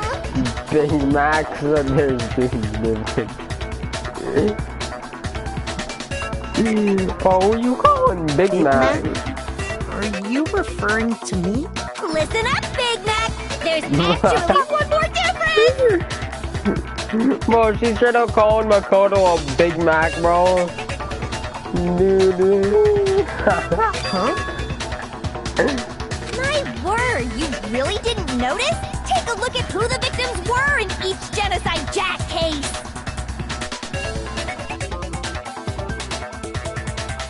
What is it with her and food? I fucking swear. She first started comparing killing to cooking, and then started calling Makoto a goddamn Big Mac. Like, there's a pattern there, just waiting to be discovered. whoa. Pattern? Figure that out, and it'll be plain as death why I couldn't have possibly killed that little lolly girl. Let's see. The pirates are in the Genocide Jack victims of the hero did it. There's the names of every victim when you notice. I think I figured it out. I know she couldn't have killed the hero. Because the hero was a girl. Is it because Chihiro was a girl? Bingo! Bullseye! Right on the money! I fucking love her, dude. In all the Genocide Jack cases, all the victims had something in common. Ken Harada, 32, Tetsuhiro Honda, 17, Shoji Gaku, 23, Kano Aise, 14, Takeshi Yoshida, 30, Komatsuna Taru, Takefumi Gano, Uchida, Nazia, Takeshi Musamu, Yuto Yumejima. There's no end to it. They were all guys? That's right! The people I killed with such passion and conviction are all adorable little men! I can't believe I said it! I'm so embarrassed! Yeah. The hell is wrong with you? I can't help it! I'm just a full-throttle boy-on-boy fangirl, and the mopey side of me just hates it. But now I'm on the fast track to becoming a full-fledged fan madam! So since Chihiro was a girl and not an adorable little man, you wouldn't kill her? Would an Italian chef suddenly start making ramen just because they're both noodles? Don't be stupid. I have too much passion and conviction to cross that line. That's the absolute reality of the one and only. We get it. You've clearly explained your hobby and your philosophy. But that's not all there is to it. It's a different matter entirely, when you're forced to kill in order to survive. Quiet, lowly cur! Lowly cur? I would never kill for a reason as petty as mere survival. And if by some fluke I did kill to survive, why would I bother with the message and arrangement? It'd make me the obvious suspect! That does make some amount of sense. Exactly, right. No word. Whatever reason I have for killing, I would never leave out my prized scissors!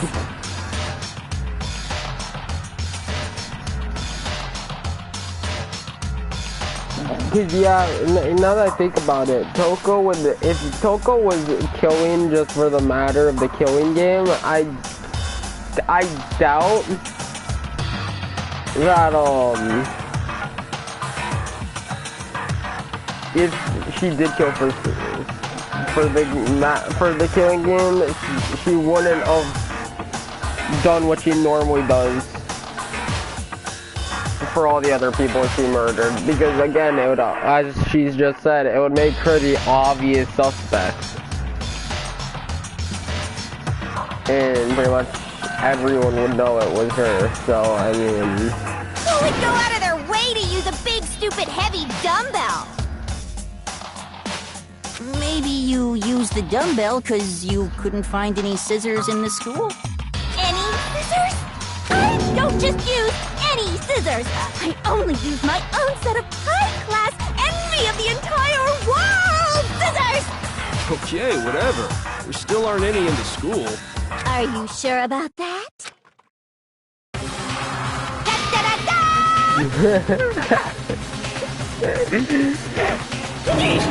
She's fully equipped! That's right! So I can kill anywhere, anytime! Yeah, I wouldn't advise getting on Toko's bad side. Why would I resort to dumbbells or rope when I have my trusty scissors by my side? Go ahead, tell me I'm wrong, you can you gutter dogs, all of you! Not to mention, I have no clue how to tie a good knot. So rope's totally out of the question anyway. I have no idea what's going on anymore. Could such a heinous villain really be innocent? But the body really was suspended, right? And nobody but the police knew about that. Yeah. That's why we figured it had to be the real deal and not some copycat killer or whatever. Actually, hold on. Just one person who could have copied the Genocide Jack case. Ooh!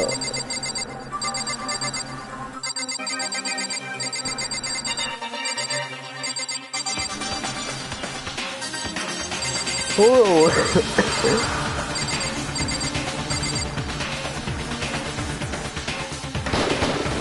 Here's my answer! Bro, I just fucking guessed!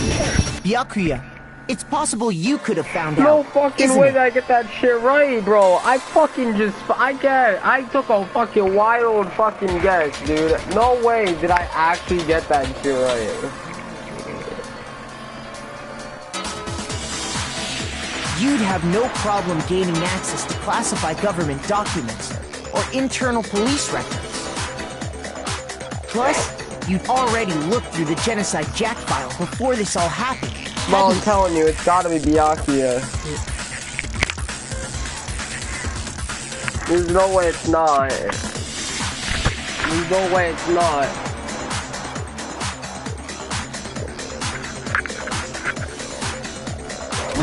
Are you saying Mr. Togami did it?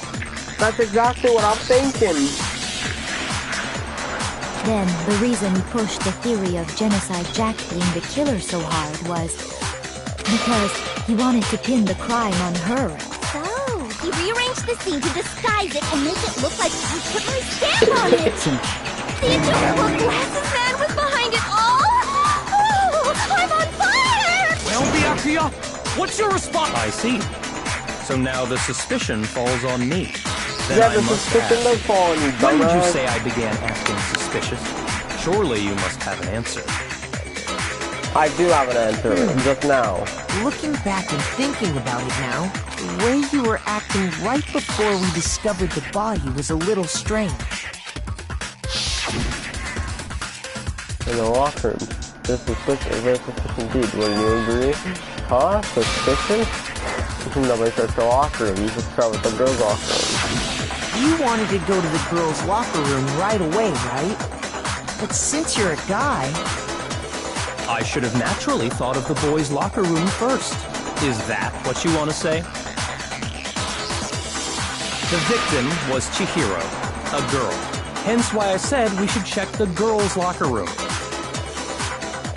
Nothing strange about that, I'd say. On the contrary, there's something very strange. Okay then, what's so strange about it? Go ahead, share with the rest of the class. There's a clear contradiction in what Byakuya just said. He makes it clear to everyone. Yes. Next we're going to add something called a truth flashback. If you aim at a weak spot and hold down the triangle button, then you'll memorize that weak spot. This memorized phrase can only be shot once as a single truth bullet. If you shoot the truth bullet, it will disappear from your truth cylinder. However, you could use this flashback as many times as you want. Answer to a lie or contradiction in your loaded truth bullets. Meanwhile, is to memorize a different weak spot and use make your case. in the time to flash back. Well, you'll just have to use your mean wits, won't you? In this case, though, I will say that if you don't use a flashback, you won't be refuting anything. Well then, good luck and have fun. Damn.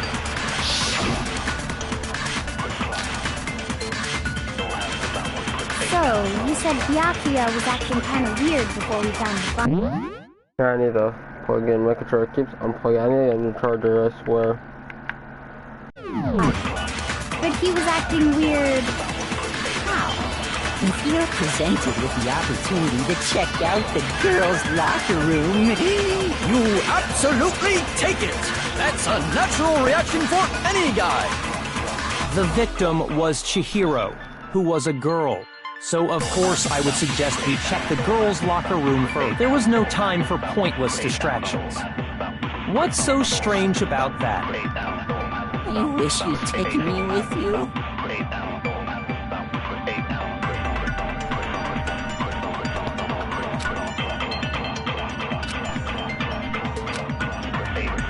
So, you said Byakuya was acting kind of weird, but he was acting... If you're presented with the opportunity to check out... That's a natural reaction for any... The victim was Chihiro, who was a girl.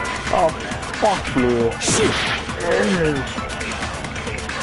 So, you said Byakuya was acting kind of weird before we found the file. But he was acting weird... how?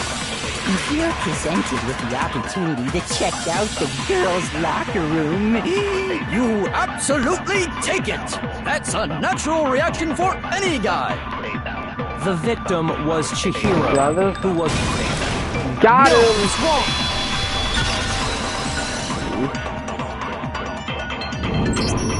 I'll tell you what's so strange about that, because up until we actually discovered the body, we couldn't have known who the victim was. So your claim that you went to the girls' locker room first because Chihiro was the victim doesn't hold up. I see. That's a good answer, I must admit. Interesting. Very interesting indeed. But your reasoning is still too weak. Huh? What's wrong? Is that it? Surely you've got more than that. What's with Byakuya's attitude?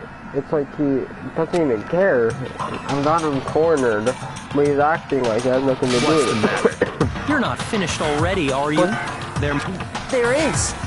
I think. There is more to it. Think about it. We just talked about the differences between this case and past Genocide Jack incidents. The proof you're looking for is hidden in there. Oh? Proof that I'm the culprit, you mean? Different between the case and other Genocide Jack murders. The evidence proves Byakuya responsible and put in there. What could it be?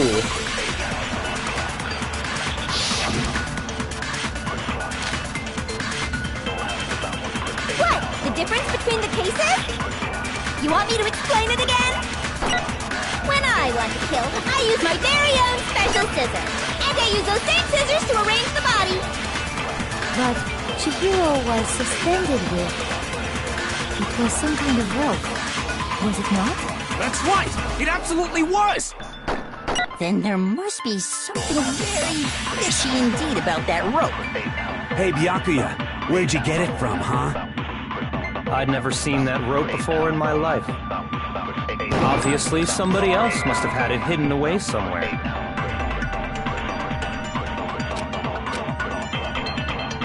No, Byakuya knows about the rope. The difference between the cases? You want me to explain? When I want to kill, and I use those same... But Chihiro, it was some kind of... That's right! It absolutely was! Then there must be something very fishy indeed. Hey, Byakuya, where'd you get it from, huh? I'd never seen that rope before in my life. No, it's wrong!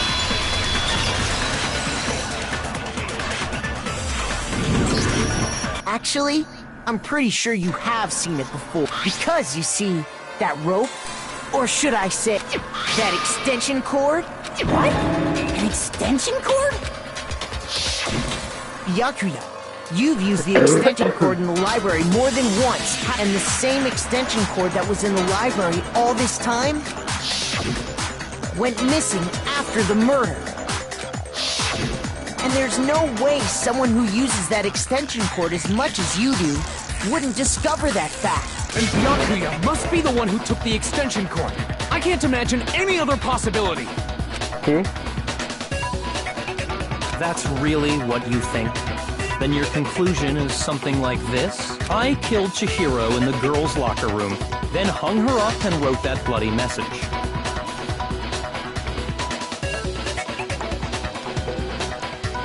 I intentionally made it look like Genocide Jack was behind it. Is that about right? He's doing it again. He's sort of calm, totally unconcerned. As if he's not even involved. Wait, not even involved? What's wrong? I asked you if you think that's what happened. Hell yes, that's what happened. So that's it, right? Byakuya's the killer. I don't disagree with not disagreeing. I don't disagree with not disagreeing. He kept calling this a game, right? So he'd be totally willing to do something like this to win. Sorry, but could we hold on just a sec? I think we need to talk about this a little more. Huh? Do we really need to? We've already decided who did it. I know, but still, there's something that's still bothering me. Is that right? And what, pray tell, is still bothering you? I killed her in the girls' locker room, then disguised my crime. Specifically, I dressed it up to make it look like it was the work of a homicidal psychopath. What about all that bothers you? Wait, was that just now? Was that just now?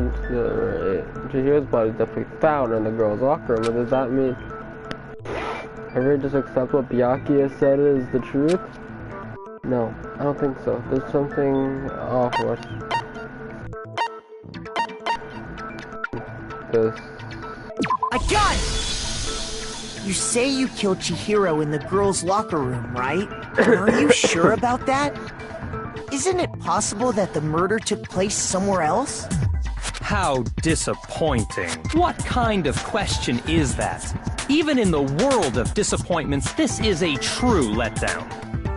She was found dead in the girls' locker room. There is absolutely no question about that. How could the scene of the crime have been anywhere else?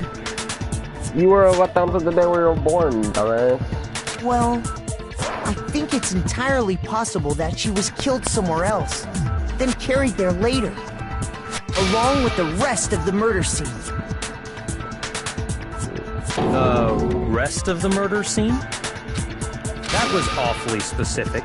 Please tell me you have a reason for saying all of that. I believe I do. Hey, Byakuya, did I just take you off guard? When the sorcerer moved to the crime scene, Byakuya, who would have been so confident up till now, maybe Byakuya never realized that the action of the crime could have been somewhere else. Hey, don't just move on without permission! What do you mean she was killed somewhere else? Come on, Makoto. If there's any chance the murder took place somewhere else, let's see the proof. Evidence shows the murder took place somewhere. There is evidence that switched between the boys and girls. The posters!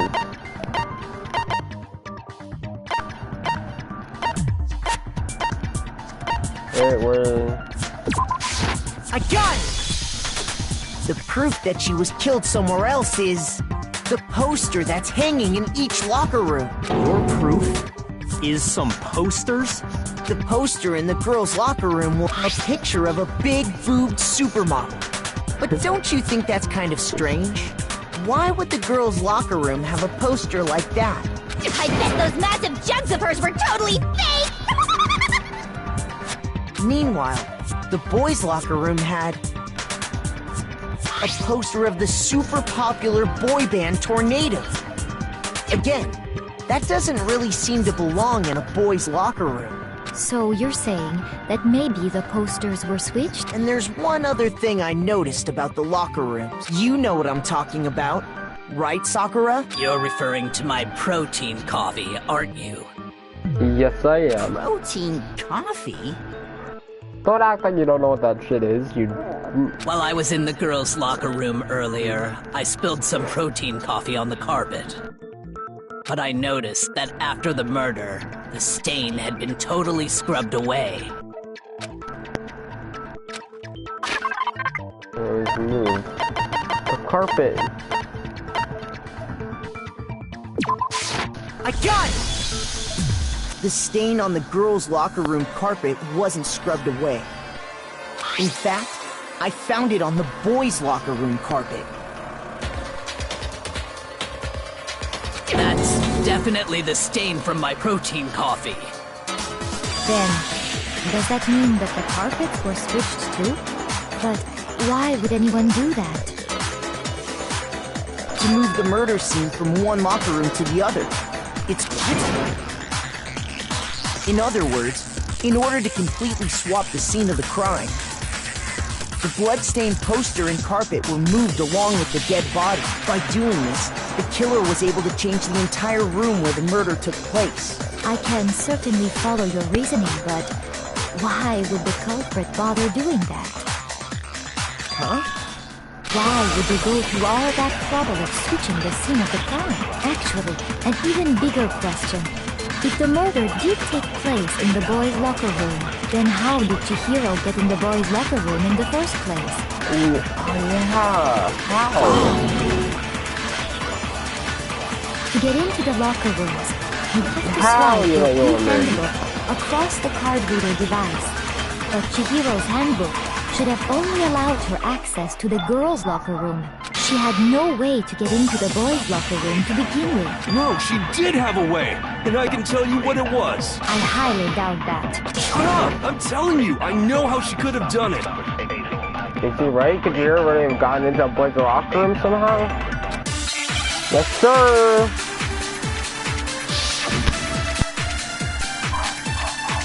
Broken the handbook. Is it really possible? Could Chihiro really have gotten into the boys' locker room somehow? Ah! I got it! She must have hacked her e-handbook! She was the ultimate programmer, after all. I'm sure that would have been no problem for her. No, I don't think that's it. She used the thing that was in the main hall. Huh? What thing? I'm talking about Leon's handbook, of course. If she had that, she could get into the boys' locker room no problem. No. It's that because Leon's handbook didn't turn on. Could Chihiro really? She must have hacked. She was the ultimate. I'm sure that would have. No, I don't. She used the thing that was in the main hall. Huh? What thing? I'm talking about Leon's handbook, of course. No, that's wrong.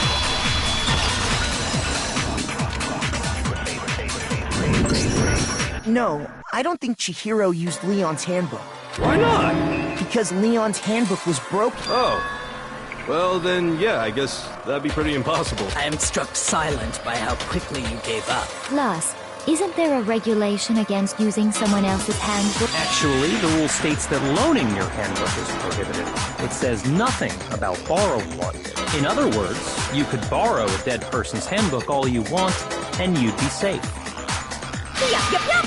Hit the nail square on the noggin! Of course, if it were broken, that wouldn't make any sense anyway. So then, she must have hacked hers, like I said. She... Psst. You can't fix an e-handbook.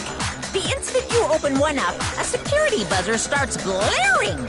So, if she didn't use Leon's handbook, and she didn't modify her own handbook... Maybe Mr. Naegi's initial assumption is just... wrong? It seems like there's no way she could have got into the boys' locker room. So I guess so.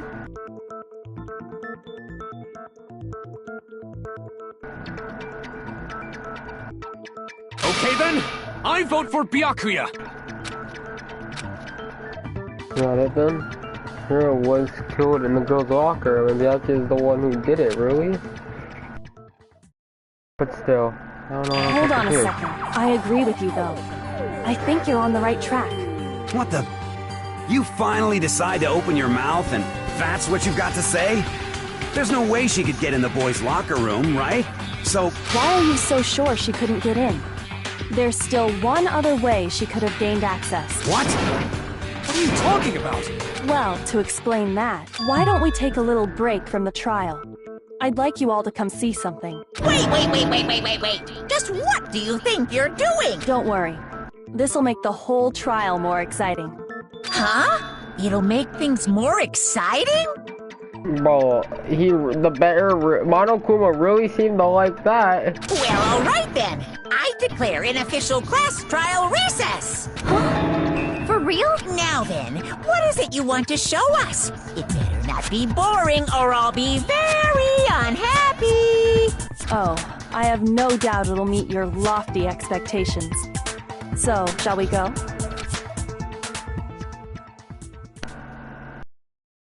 So before I knew what was happening, the class trial had been put on hold. We headed off with Kyoko in the lead. And where she took us was...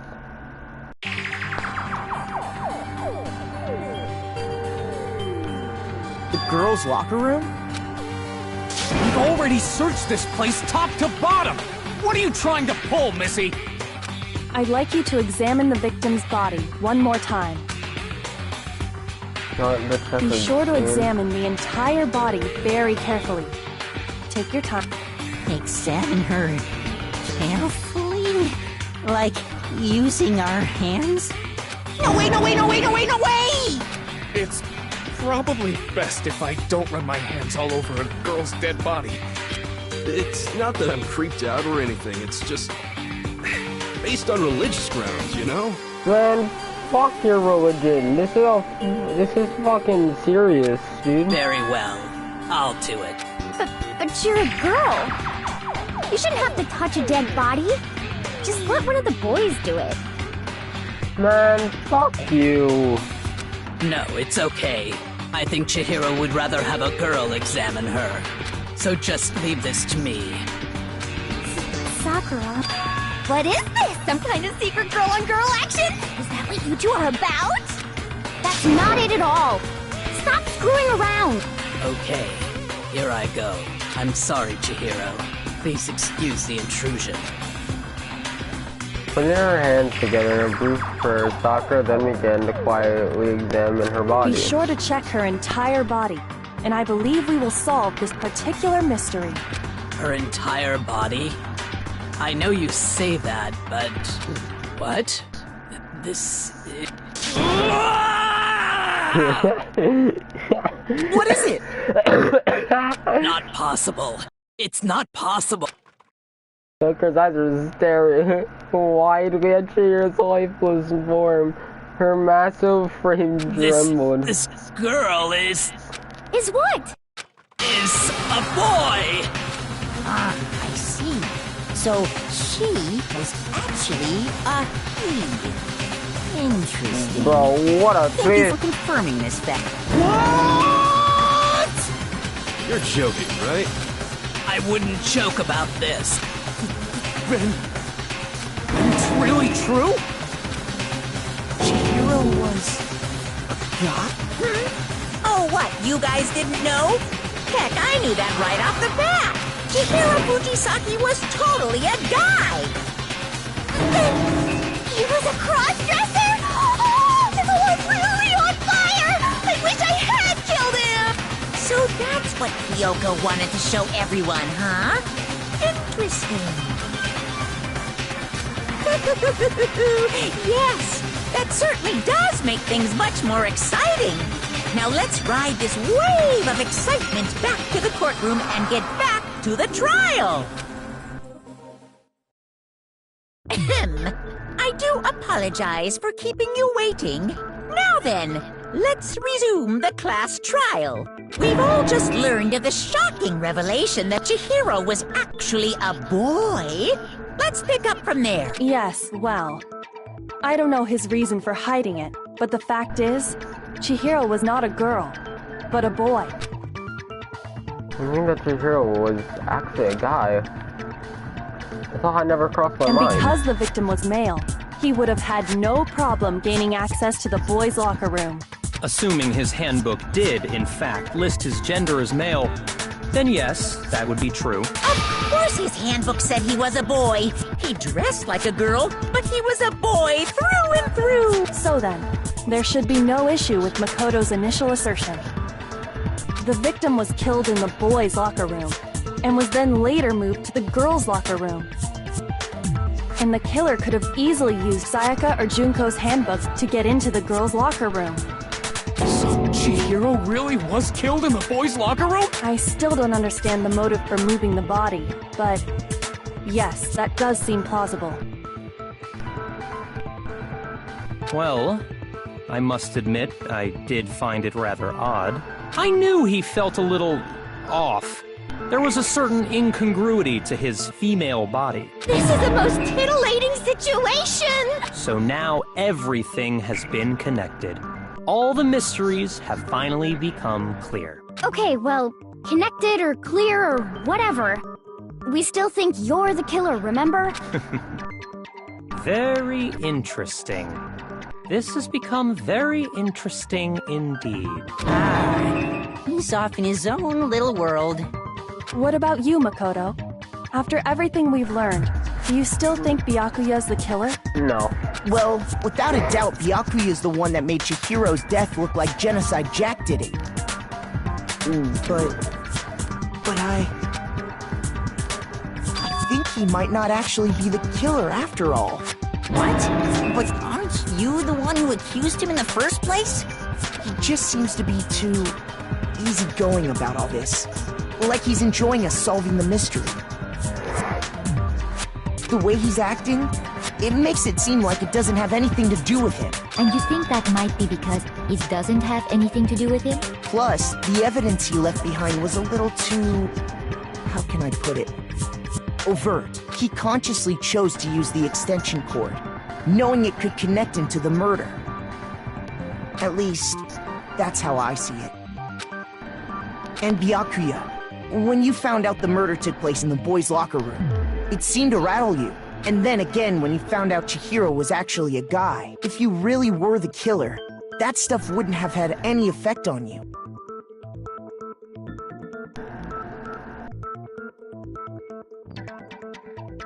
So that's your thinking, huh? Well, it bothers me that you don't have more concrete reasons, but...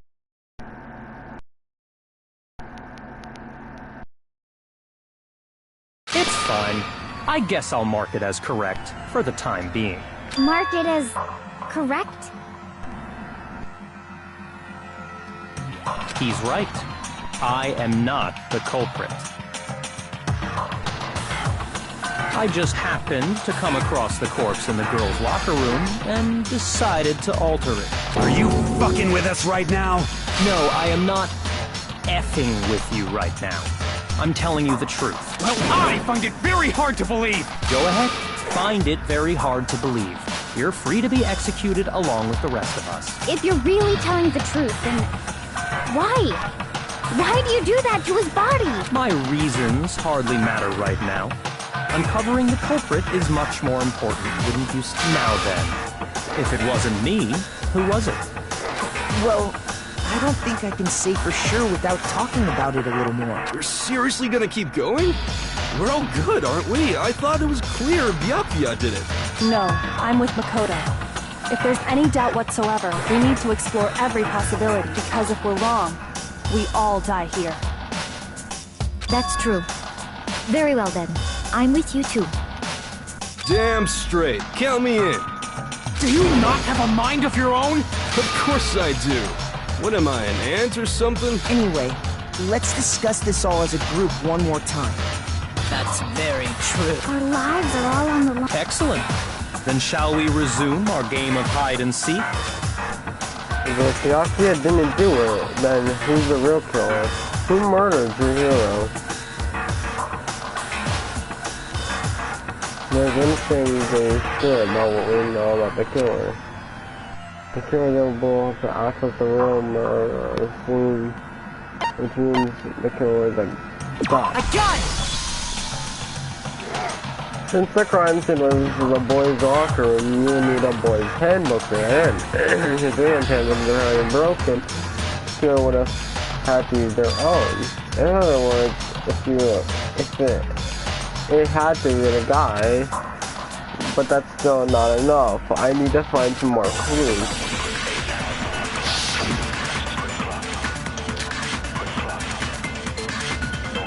Isn't there a single clue that might lead us to who did it? Well, clues are one thing, but did nobody get a look at the killer? I'm sure if someone saw the killer, they would have said something by now. Perhaps someone saw the victim at some point. Even that might be enough for now. Yeah. All we need right now is any kind of new info. It's over. It's all over. You want to know who saw the victim? The killer. And only the killer. And it's not like they're just gonna turn themselves in. Game over, man! Game over! Yay! No! Not game over! What the fuck? Isn't there a single clue that might lead us to who did it? Clues are one thing. Nobody get a... I'm sure if someone saw the killer... Perhaps someone saw the victim at some... Yeah. All we need right now is any kind of new info. It's over. You want to know who saw the killer? And it's not like they're just... Game over, man! Yay! No! Not game over! Oh, wait. Isn't there a single clue? Nobody get... Sure if someone saw the... Perhaps someone saw the victim at... Yeah. It's over. It's all over. You want to know who saw the victim? The killer. And only... No, he's wrong.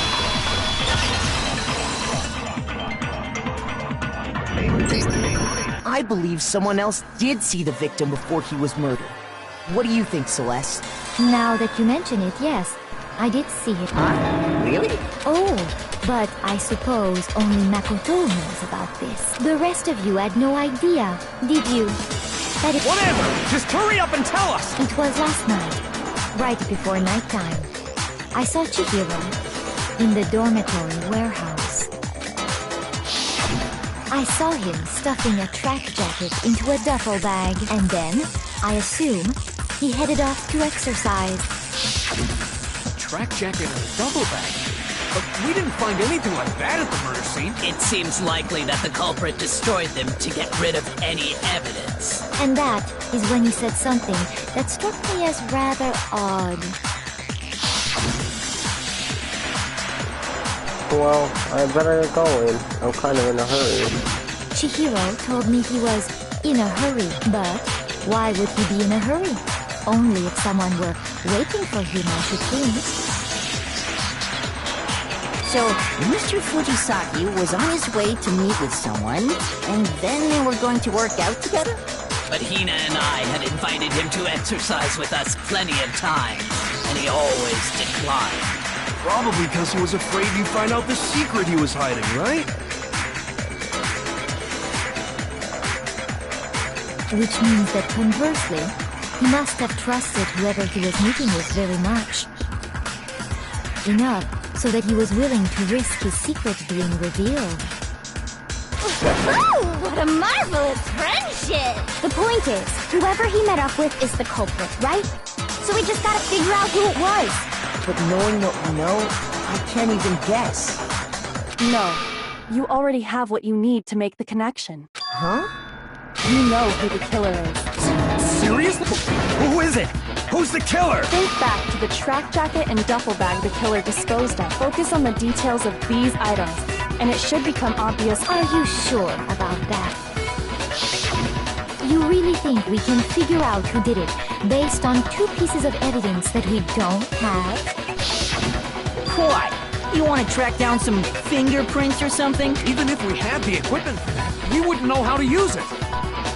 As was noted, the evidence is already gone. There's nothing to get fingerprints from. Maybe, but we can make certain inferences if we just take the time to talk it out.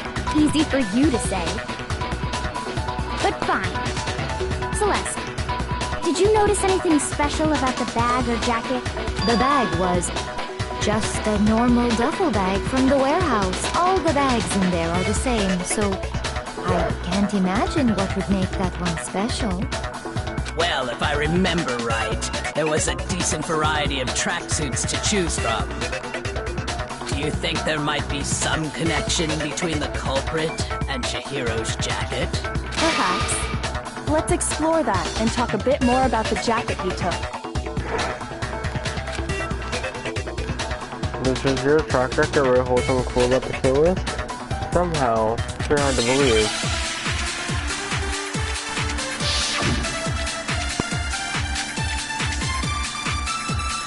First of all, we know where Chihiro was headed. He was on his way to go exercise. Yeah. So next we have to ask, why did he choose the specific tracksuit that he did? What do you mean, the specific tracksuit? I got it! He picked that tracksuit because it matched the one the culprit was wearing. So, what you're saying is, the killer was wearing the same blue tracksuit as him? No! Yes, sir! Bro, we pretty much caught Hold on his a ass, second, Mondo. dude. What did you just say? Huh? What'd I say? When Celeste testified a few minutes ago, I saw him stuff a track jacket into a duffel bag. Then I assumed he had it off to exercise. she never said anything about the jacket's color. So why did you say Chihiro's blue tracksuit? What are you just... Hey, Celeste, what color was Chihiro's tracksuit? As a matter of fact, it was blue. And before we began the trial, Mo, did you tell anyone it's that? Mondo. No. No way the fucking Mondo, The only dude. one I told about any of this was you.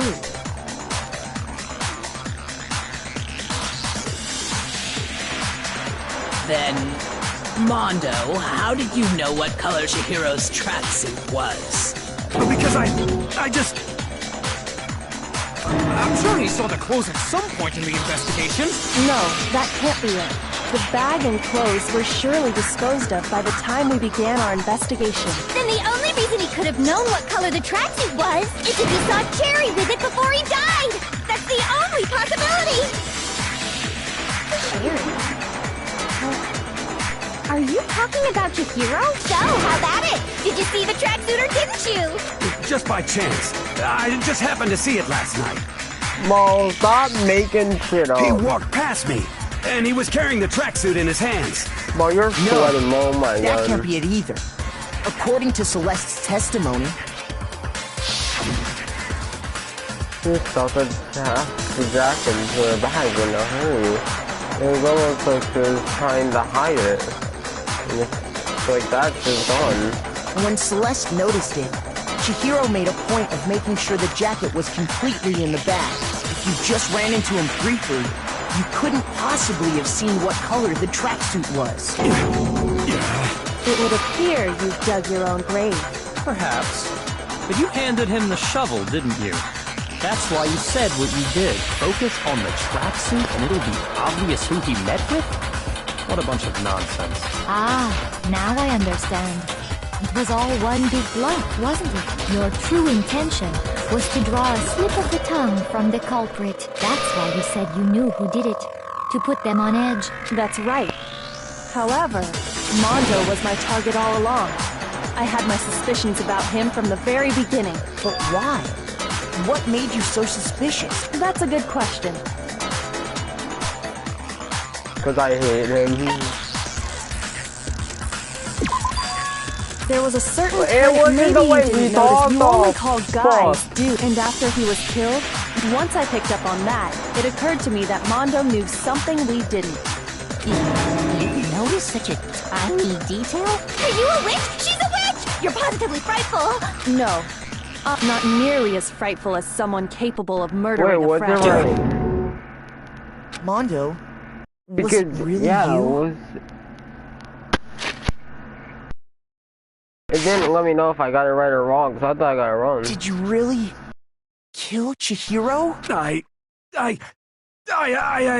didn't kill anyone! Oh, fuck off with the You've cat. been all over me, judging everything I say, putting words in my mouth. What gives you the right to treat me like a goddamn criminal? Yeah! He would never do something like that! This is a false accusation! It's true. My reasoning on that is pretty shaky. That was fast. Well, this does present us with a problem. It seems we are all out of leads. My time has nearly come. That's what my little ghost friend is telling me. Oh yeah, that reminds me. Hifumi, weren't you telling me you found some evidence? Really? What kind of evidence? Actually, no. Now that I'm thinking about it here calmly, it might not be all that relevant. Jeez, does your confidence just get up and walk away? It's fine, man. Just tell us. If you really insist, then, here it is. What do you have there? It happens to be an e-handbook. I found it laying on the ground, so I scooped it up. Then it must belong to Chihiro. We know Chihiro's handbook was missing from the scene of the crime, right? For a fact. For a fact indeed. I was totally sure I'd found it. Then it must hold some clue about the culprit, right? Well, that's what I was hoping. But it's busted. It won't even turn on. I imagine the culprit broke it to get rid of any evidence after the murder. That's odd. I didn't think the handbooks were quite so fragile. You're right. They're not. They're totally waterproof and shock resistant. It would take an awful lot to break one. And yet, this one does appear to be broken, as is Leon's, sitting useless in the main hall. For all your confidence, that is a remarkably high failure rate.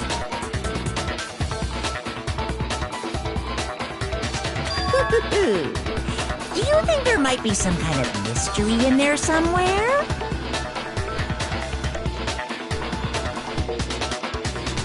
How precisely did the handbooks get broken?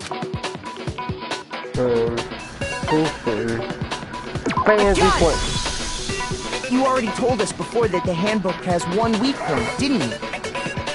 Yeah! You remember that?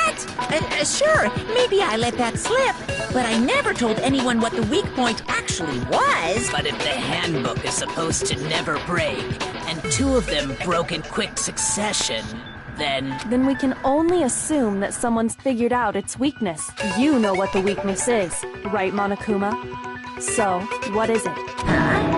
You're asking me? I think it's a necessary piece of information if you want this to be a fair trial.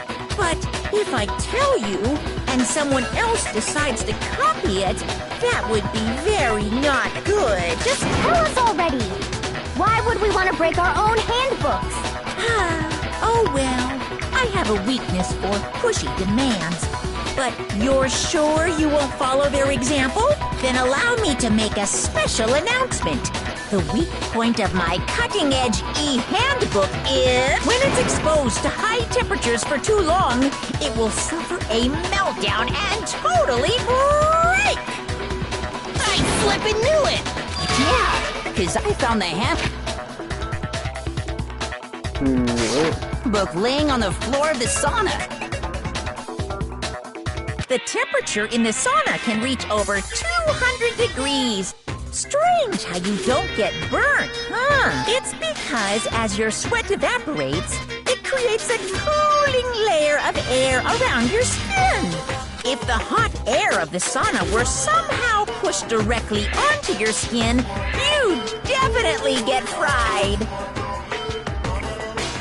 That layer of air would get blown away. That's why you may feel a burning when you move around. So when you're in a sauna, make sure to keep nice and stiff. Interesting. I learned one new fact today. That is a mere trifling speck of knowledge. Anyway, if you found the victim's handbook in the sauna, then the killer must have been purposely trying to raise its temperature in order to break it. meaning the culprit somehow knew its weakness. But how'd they find out? Monokuma said he didn't tell anyone, right? Indeed. Quite the mystery. What if they found out by accident? What do you mean by accident? What if the killer took their own handbook into the sauna, not knowing its weakness, and it broke? They'd realize it was broken, of course, and it wouldn't be hard to figure out why. And once they had Chihiro's handbook, they knew they had an easy way to dispose of it. I won't say it's not possible, but who would have done something like that? I don't know of anyone who took their handbook into the sauna.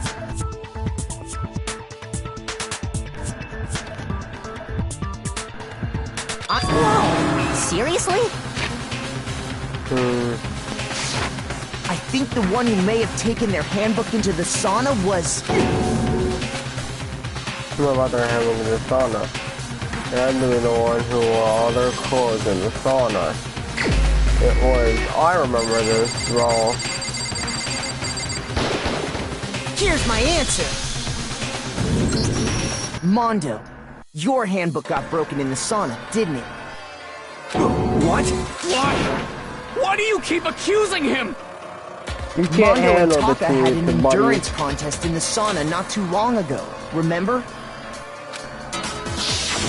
And for the contest, Mondo just so happened to keep his school uniform on. But little did he realize, he'd also left his handbook in one of his uniform pockets. And when it was all over, Mondo discovered that taking your handbook into the sauna could easily destroy it. No, wait, hold on. You've got it all wrong. He would never kill. I don't accept this. Show me the proof. The actual solid proof. I mean, I don't want to believe it either, but I found something that proves it beyond a shadow of a doubt.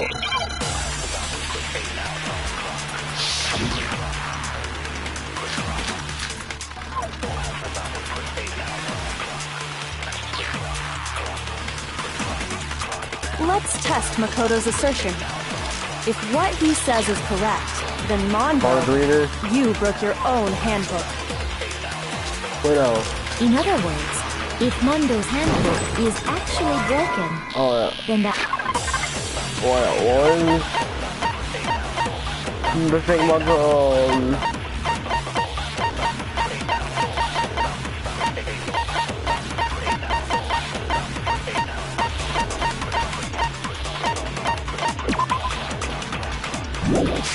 that proves that what Makoto said is right. Well, my goddamn handbook works just fine! See? Look! Makoto was wrong after all! Mondo wouldn't hurt a fly!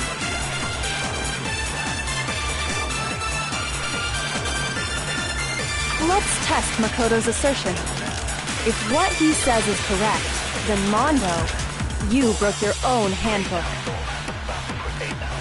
In other words, if Mondo's handbook is actually broken, then that proves that what Makoto said is right. Well, my goddamn handbook works just fine! See? Look! Makoto was wrong. Whoa. Mondo wouldn't hurt a fly! It has to do with the broken handbook. No, it doesn't. Let's test Makoto's assertion. If what he said you broke your own, in other words, if Mondo, then that proves that what Makoto said... Well, my goddamn handbook works just fine! No, it's wrong! Knew it. I just had a fucking feeling. Mondo, the handbook you have right now, is it really yours? The fuck is that supposed to mean? The broken handbook that was in the main hall, isn't that one actually yours? What the heck are you talking about? What I mean is, I think Mondo swapped his handbook out for one that actually works. I think he took Leon's handbook and replaced it with his own. After all, Monokuma said himself that Leon's handbook never should have broken. That's right! The punishment it suffered wasn't nearly enough to destroy it. So then, the broken handbook in the main hall is actually Mondo, which would mean that the handbook Mondo has right now is actually Leon's, yes? But doesn't that violate the school regulation that says loaning out your handbook is prohibited? Well, here's how there is a rule about loaning your handbook to another student. But if they're dead, they're not a student. It's kind of a gray area, I admit.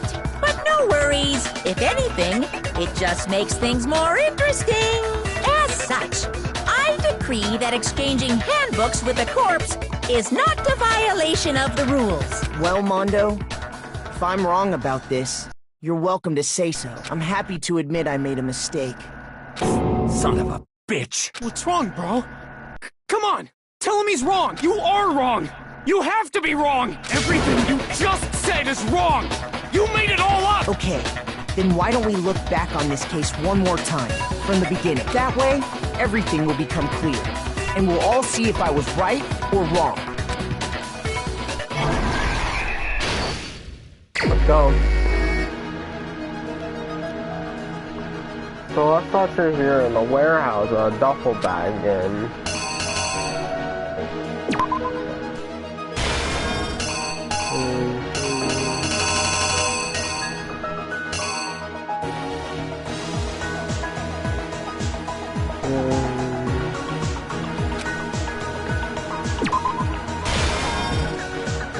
Which offering did you go into?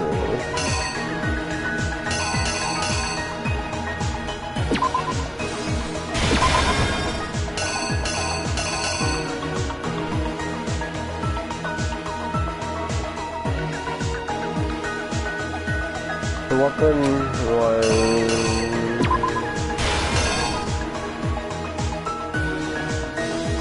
I can place some blood splatter on the thing.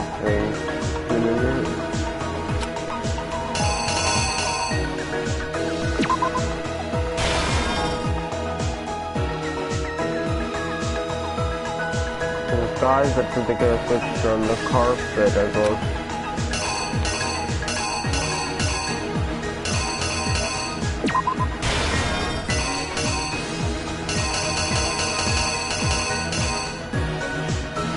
We're talking to the killer move soon.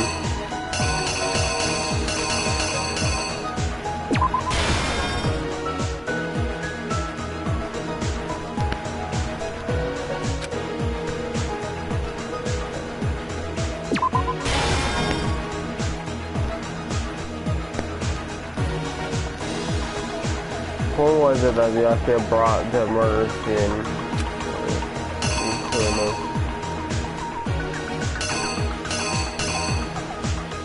We've been... Oh wait, I'm confused.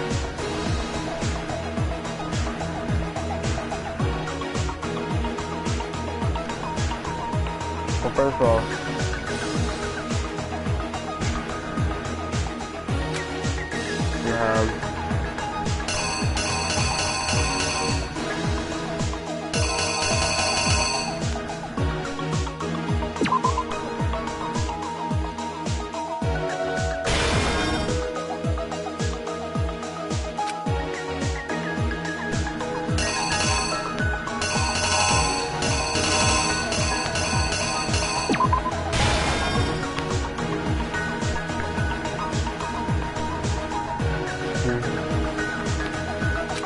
happens.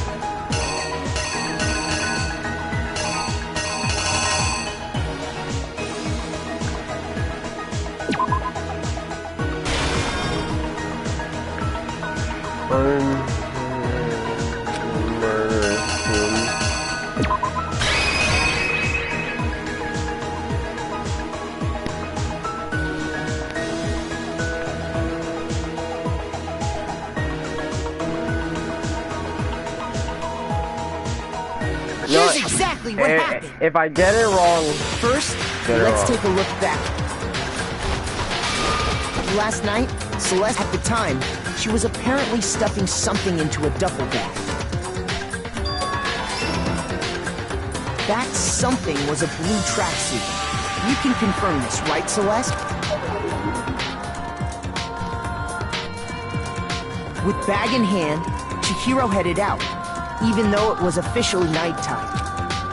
She made her way to the locker room, specifically the boys' locker room. But how could the victim, who was apparently a girl, access the boys' locker room? Simple, because she was really a he, which is why he was able to use his own handbook to gain entrance to the boys' locker room. Once inside, he met with someone there. And the person he met was the one who killed him. It seems likely that the killer grabbed the nearby dumbbell, approached the unsuspecting Chihiro, and attacked him. Yeah. And that's where the bloodstains on the poster and carpeting in the boys' locker room came from.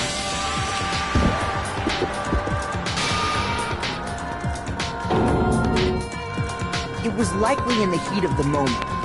The body was arranged, but the murder itself felt unplanned. Nope.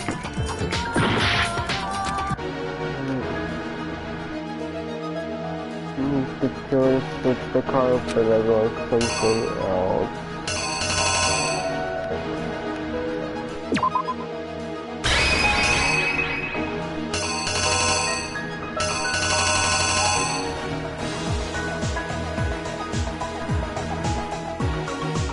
Here's exactly what happened. Which is why the killer hurried to try and hide the act. First, pulling up the bloodstained carpet, then removing the bloody poster, and finally carrying the corpse into the girls' locker room. A girl's handbook was necessary to get into the locker room, of course, but this alone doesn't prove that the killer was necessarily a girl. After all, Sayaka and Junko's handbooks had been placed in the main hall. Using one of those, a boy could get into the girls' locker room without much problem. Oh my. Perfectly in the locker room and switched there at the scene of the crime.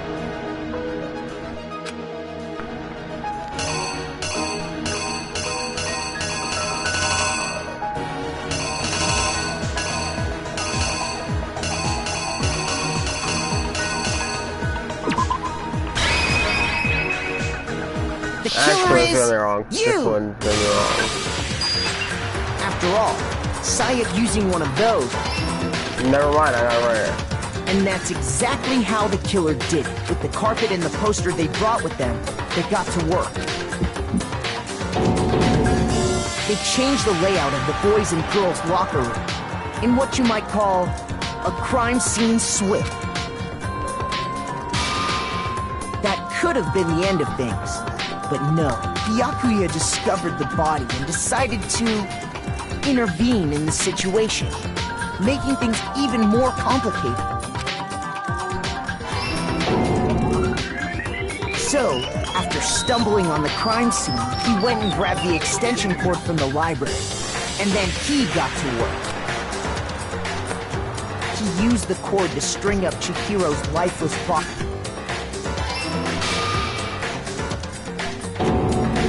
Then, using the victim's own blood, he left a grisly message there at the scene of the crime. He wanted to create the illusion that Genocide Jack was responsible for the slaughter. And around the same time that Byakuya was putting together this facade, the killer, having already disposed of Chihiro's bag and other belongings, arrived at the sauna. There, they planned to destroy the last piece of evidence. And just as the killer expected, the steamy sauna was enough to ruin the electronic gadget. Somehow, the killer knew that the handbook couldn't stand up to the heat of the sauna. And the reason they knew that is because the sauna had already wrecked their own handbook. And that's how it all played out. Isn't that right, Mondo Arata?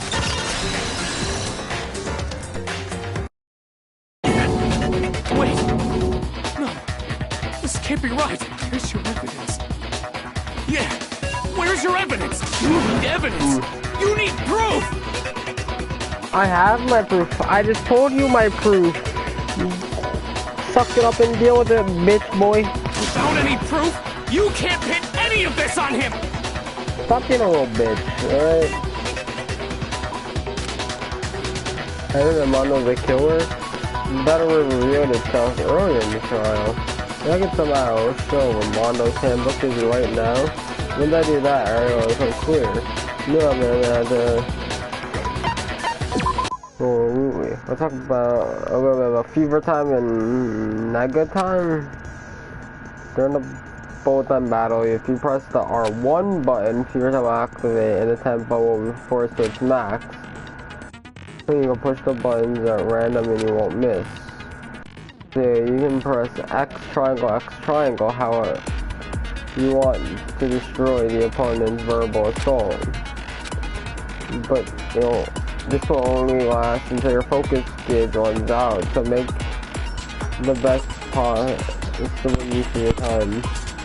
Of course, it wouldn't be fair if you only got to access the special time, right?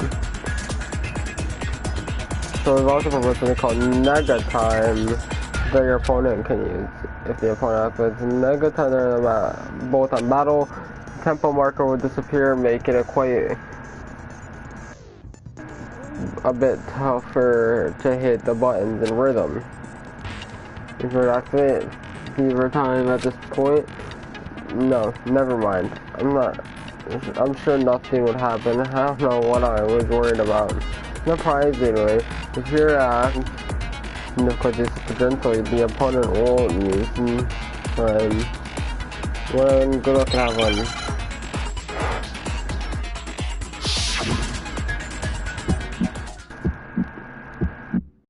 Show me some evidence. You're wrong. I won't listen. I refute you. False. Show me some evidence. I won't listen! False! I refuse to vote! Show me some evidence! You're wrong! I won't listen! I refute you! False! Show me some evidence! I won't listen! False! You're corrupt! I refuse to vote! I refute you! False! You're corrupt! Show me some evidence! I won't listen! I refuse to vote! Show me some evidence! Failed roll!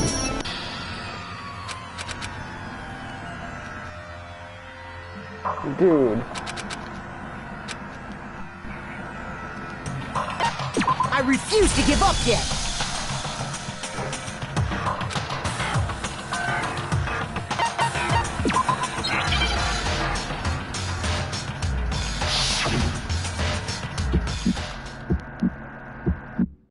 Show me some evidence! You're wrong! I won't listen! I refute you! False! Show me some evidence! I won't listen! False! I refuse to vote! Show me some evidence! You're wrong! I won't listen! I refute you! False! Show me some evidence! I won't listen! False! You're corrupt! I refuse to vote! I refute you! False! You're corrupt! Show me some evidence! I won't listen! I refuse to vote! Show me some evidence! You're wrong! I won't listen! I refute you! Show me some evidence! This should prove it!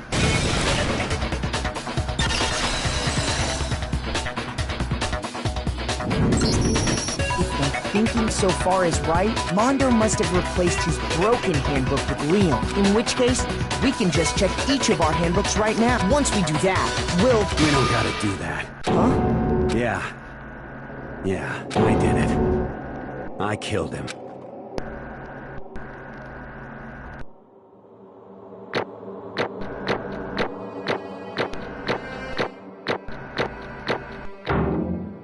Got an A again.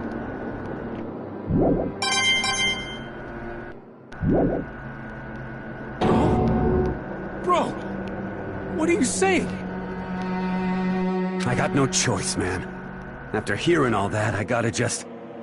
give up. Go ahead, Monokuma. Get it over. Ask for the goddamn verdict. Roger that! Wait! Hold on! No waiting! No holding on! Time for the moment we've all been waiting for! Grab your lever and give it a yank!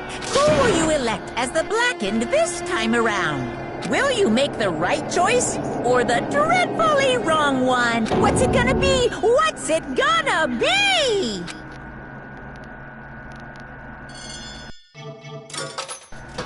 No, dude, there's no... Well, I don't, dude. I find it hard to believe that it was actually Mondo, dude. I don't. Yeah, dude, that makes me not even want to play this game anymore. Uh-oh. This time it looks like you got it right again. Yes, it is so. The blocking that killed Chihiro Fujisaki was Mondo. What up? In case you're wondering, the vote was not unanimous. Kiyotaka chose the wrong answer. You're treating it very close to the danger zone, Mr. Ishimaru. I refuse to believe it. There's no way he killed someone. Sorry. What is this? Why are you apologizing? Why?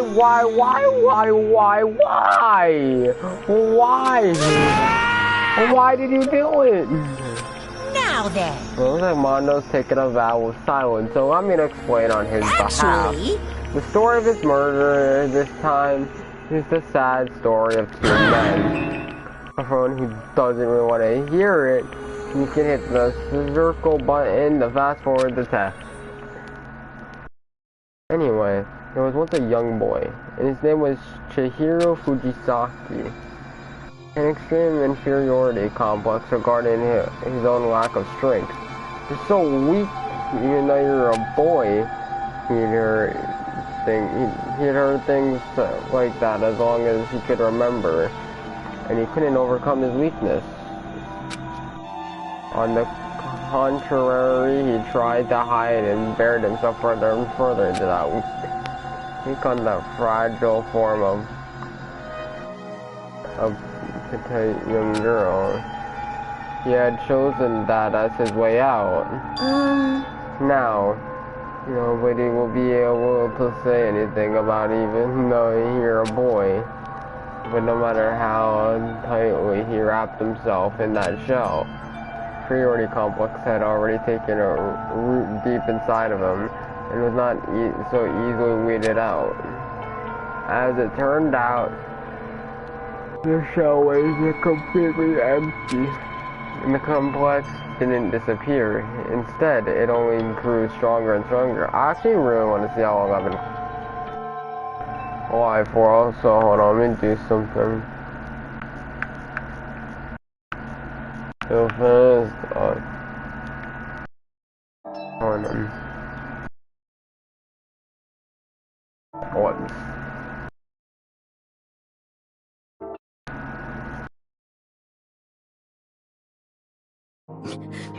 I'm weak. Weak.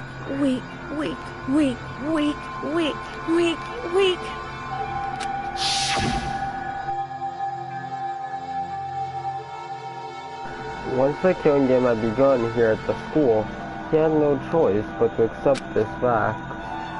After all, this world is survival of the fittest. If you're not strong, you don't survive.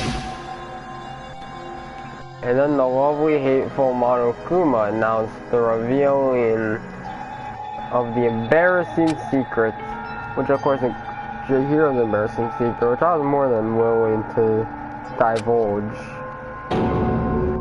Even though he dresses like a girl, Chihiro is actually a boy. That was something Chihiro couldn't let anyone find out no matter the cost. That was revealed, it would be the end. The hardened shell would crack, the armor would fall away. Without doubt, those around him would torture him more than ever before. Everyone figured being thrust into such a dilemma must have sent him spiraling into despair. And yet... I'm sorry. I'm sorry, I really don't want to talk about it right now. But I also don't want to leave things the way they are, so maybe I could talk about it later. After I try my best to become strong, then I could tell everyone. Annoyingly, he used the threat of discovery to motivate himself to become stronger. That's right. Not I want to change. I'm going to get stronger and accept who I am. Strong enough so that when someone says, even though you're a boy, I'll be okay, I'll get better. With that thought at the front of his mind, he resolved to take immediate action. And so, that day he made the commitment to begin exercising. He was prepared to retrain his mind and body, but sadly, that'd be the first and only chance he would get at it. Hey, When he decided to start exercising, he thought it would be good to ask for someone's help.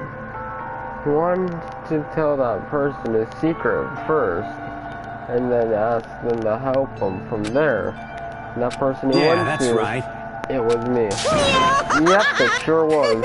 The biker gang fella had been painfully clear about how important his manly promises were. Such a hero probably figured that even if he confided in Mondo, his honor would make him keep the secret. Plus, Mr. Macho Mondo was the very symbol of a strong man that Chihiro had always aspired to. Maybe talking to Mondo about it will help give some courage. So he went and asked Mondo to help him become strong. That was his aspiration. And he thought not only with Mondo's support would he ever be able to come close to that. Correct. So then that must be why Mondo did what he did, to keep the promise he made to Chihiro. Huh? Did he what he did? You mean, that's why Mondo carried Chihiro from the boys' locker room into the girls' room? Indeed. Yes, that's exactly what I mean. Wasn't that to cover what he'd done? Certainly. That could have been part of it, but I don't think it was the main reason. Real purpose was to keep the promise between men he'd made to Chihiro. But how does he moving the body keep his secret? Because everyone knew he'd been killed in the boys' locker room, and then everyone would have been arguing about how she got in the boys' locker room, right?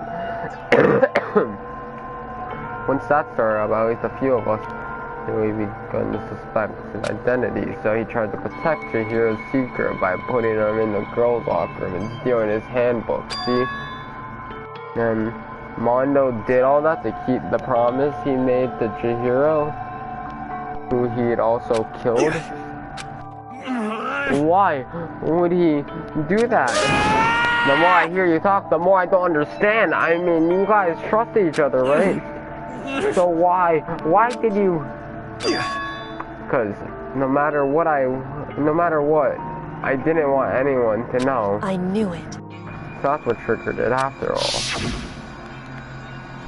The possibility of having your embarrassing memories and secrets exposed. What is this? That's impossible. Nothing could have been that bad. Something you didn't want anyone to know, even if it meant killing someone. It's impossible. Don't make me repeat myself. How many times must I repeat myself? To judge others by your own standard is the height of folly. I mean, you can't comprehend it. He obviously can. That's all there is to it. Well, while we're on the subject, why don't I tell you? The embarrassing memory, that secret you didn't want anyone to know. You know what Mondo did? He killed his own brother.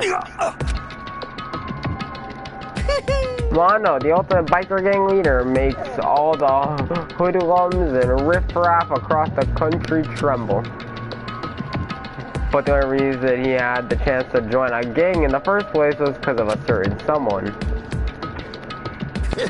Mondo's older brother, Daya Owada. Mondo had nothing but respect for him. It was because of Daya that Mondo ever got on a motorcycle. Mondo's brother was highly only family growing up. Was his family growing up. He was the only one Mondo could trust or respect. He wanted to measure up to his big brother, so he imitated him in everything he did. Mondo is the epitome of the starry-eyed kid brother. Meanwhile, the characteristic older brother had put together a local motorcycle gang. And before anyone knew it, it had grown into the biggest biker gang in the country. Saya, the older brother, #1 in the gang, and his #2, his younger brother, Mondo. In the beginning, everything was peaches and gravy.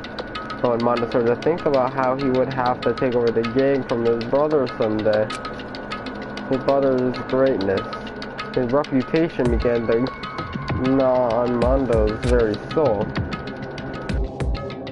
The kid's gonna take over for Daya, huh? Daya created this gang with his bare hands. Mondo's just along for the ride. Would someone like that really be our leader? All that'll do is make our gang look bad. Almost every day, Mondo heard the gossip and whispers of the other members of the gang. Which is why I gotta get stronger. Stronger than Daya. Just one time. No matter what. I gotta with me. So worst case, I gotta come out on top. And on the night of his amazing brother's retirement ceremony, Mondo turned it into a street race. But in the race, a tragedy struck. The kid brother pushed ahead with reckless abandon, eager for victory, and dashed into oncoming traffic. Suddenly,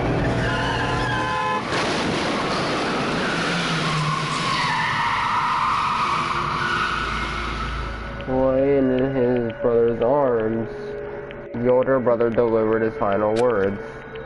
My bad, kid. I fucked up. Sorry. Of course he knew it was his brother's fault, but Daya never blamed him for what happened. Hey, kid. The rest is up to you. No matter what, you gotta keep the game together. Cause it's a team you and me to put together. It's a promise between men. He decided to hide the truth of what happened from everyone else in the gang in order to keep the gang together and keep the promise to his older brother. He could never admit to anyone that it was his own weakness that had caused the accident, and as a result, the team was made even stronger under the banner of the kid who bested his big brother. Daya was gonna lose his brother, so he got stupid and got himself killed. That became the explanation for what happened. Mondo's lie became the truth. He wanted the leadership so bad he was willing to tell all kinds of lies about his brother. I'm just strong. Strong. And yet, as soon as the game began, he realized no matter how tough he pretended to be, he was just another weakling that could die in an instant. And then the hateful Monokuma announced the revealing of the embarrassing secrets. And at that point it was clear I would have no problem shedding light on his secret. Mondo killed his own brother? No matter what, I couldn't let the other gang members find out. If that happened, every day would have been ruined. Everything me and my brother had worked to create would have been destroyed. His death and all the guilt I'd been carrying around, it all would have been for nothing. So that's why Mondo, after I saw Monokuma had on me, my head filled up with a kind of fuzzy uneasiness, and I just started swirling around. Never felt anything like it before. I didn't know what to do about it. I wasn't sure what to think or say. But after a while, that fuzzy uneasiness turned itself into a rock-hard lump of anxiety way down in my stomach. And it was right around then that Chihiro asked me to start working out with him. And right there, he told me a secret. Seriously, Jesus. I'm sorry. Yeah, I'm sorry I lied to you. But why? Why now? Why are you telling me this all of a sudden? Huh? I mean, you kept that secret all this time, right? If anyone found out, you would... But... You're right, but... I want to change. I wrapped myself in lies. I'm weak. I want to destroy that version of me forever. His words were like a knife in my gut. It felt like he was exposing the lie I'd been living myself. I have to change. I don't want to be weak anymore. You're so strong. It can't hurt you, right? Whatever secret Monokuma might tell us. You piece of... So what? You're saying I should just say it? What? You're saying if I really am, I should be able to tell everyone my secret? I was jealous. I was jealous of Chihiro's strength. He had the strength to face his own weakness to try and overcome it. It was the kind of strength I've never had. I was so jealous of him. That jealousy broke me. What? Are you making fun of me? I'm strong. Are you fucking with me right now? No! I'm not making fun of you. You really are strong, Mondo. I felt like I could hear something starting to creep. Something inside my head. What did he want me to do? What was I supposed to do? Was I supposed to just sit back and let my secret get revealed and ruin everything? What's wrong? Damn you! Why did you have to tell me all that? Are you trying to rub my failure in my face? I just wanted to... I just really admire you. I admire your strength. Yeah, that's right. That's right. I am strong. Strong. I'm strong. Strong. Stronger than you. Son of a bitch! It's stronger than Daya. Bro, come the fuck on. I don't remember anything after that. When I woke up again, he was laying at my feet, covered in blood. I had a thumb in my hand, and I was just staring at him down on the ground. Hey, I killed him. Chihiro. Even after all this time, I'm still just as weak as I've always been. And thanks to that, I did something I can never take back. Mondo, he was normally so aggressive, so angry. He hid that weak side from everyone. That was his secret. A weakness like that lived in a heart like this, and it turned him cold-blooded. God damn it. Look at him, you see, you're all just like him. For a secret from the past, for a memory. He killed another living human in cold blood. He couldn't cut free from his own regrets from the outside world. He doesn't know what true strength is. Do you see hope anywhere in there? Cause I sure don't. You bastard! Shut up, you son of a bitch. Go ahead. Say that again. I dare you. Yep. Okay, I'll say it as many times as I want. Is what I want to say, but unfortunately I can't do that right now because it's the time. Because the time for punishing is fast approaching. Punishing? You kid me. You mean execution? Well now. That's what I promised you, right? The black that disturbs the peace will be punished. Ridiculous. Oh, hold on. Now then, I prepared a very special punishment. Oh, I thought it was a new voice acting, man. Now then, I have a very special punishment for Mondo Owada, the ultimate bear leader. No, wait. Let's give it everything we've got. It's punishment time! That away!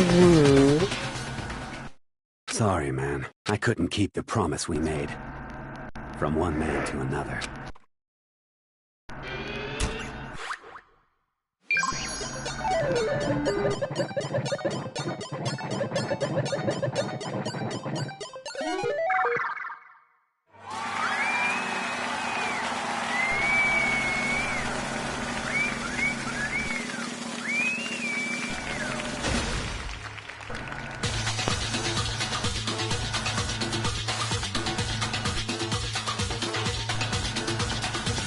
Oh my god, bro, no way.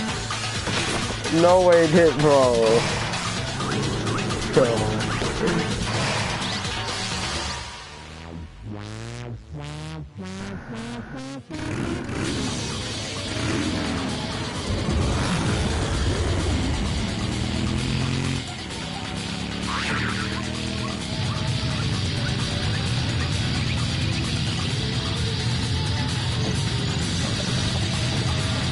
What the fuck?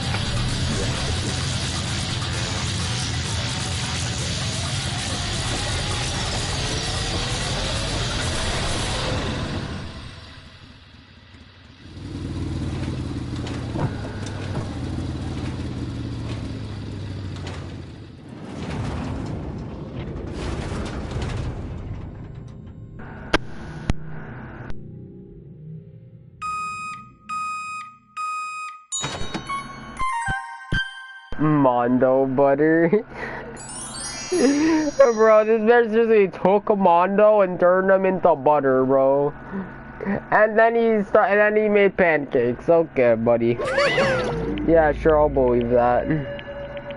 Laugh at that, then your soul will be forever at peace. It can't be. My brother. Another murder and another execution. What the feel again? Everyone's lives are taken so lightly here. I feel like I might be going mad. Maybe I'll just let it happen.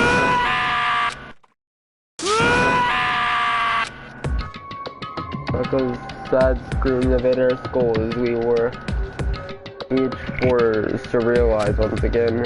But of course, he had to. What a disappointment. It's the end of the game. But Byakuya? What is this? You're completely insane. You know that. A game? One of our friends is dead. Do you realize that? Of course I do, because this game is life or death. Nothing to say to you. I don't have a response except that. I just don't understand why. Why did you go out of your way to disguise Mondo's crime? Why? Isn't it obvious? Because it made things more interesting. His voice was calm, emotionless, like the voice of death. It showed me to the bone. Last night, when the murder took place, I was in the library as usual. Honestly. So you ignored the nighttime rule too? That rule never mattered to me. I don't recall agreeing to it. There is nothing to be done. Well, I don't particularly care. Please continue. The night grew late. I decided to enter my room which is when I stumbled upon him. I spotted Mondo come out of the girl's locker room. After he'd gone, I looked inside. I saw the corpse.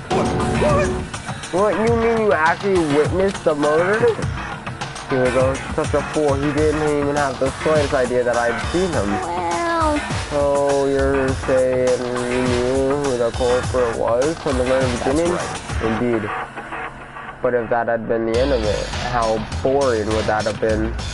I mean, what a waste of time to have the answer revealed right at the beginning. So I decided to go in a little helping hand. I thought I would live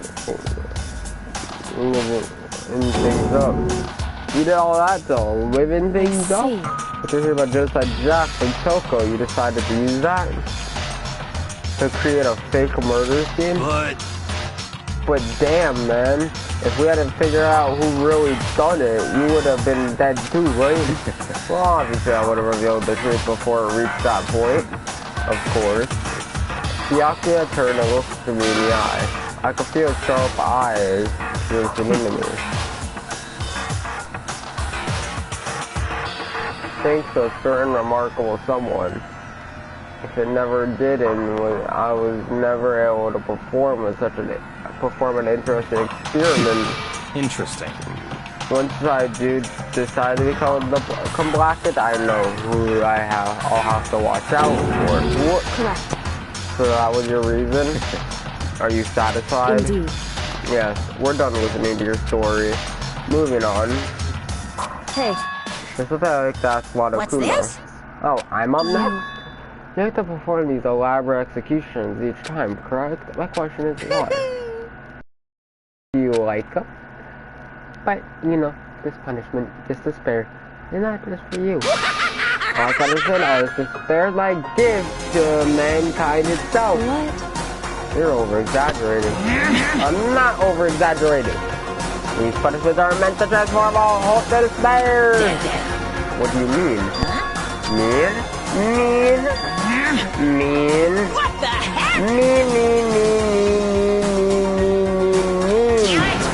Good grief, I don't understand why you have to pick apart every little stupid thing. Whatever, it doesn't matter.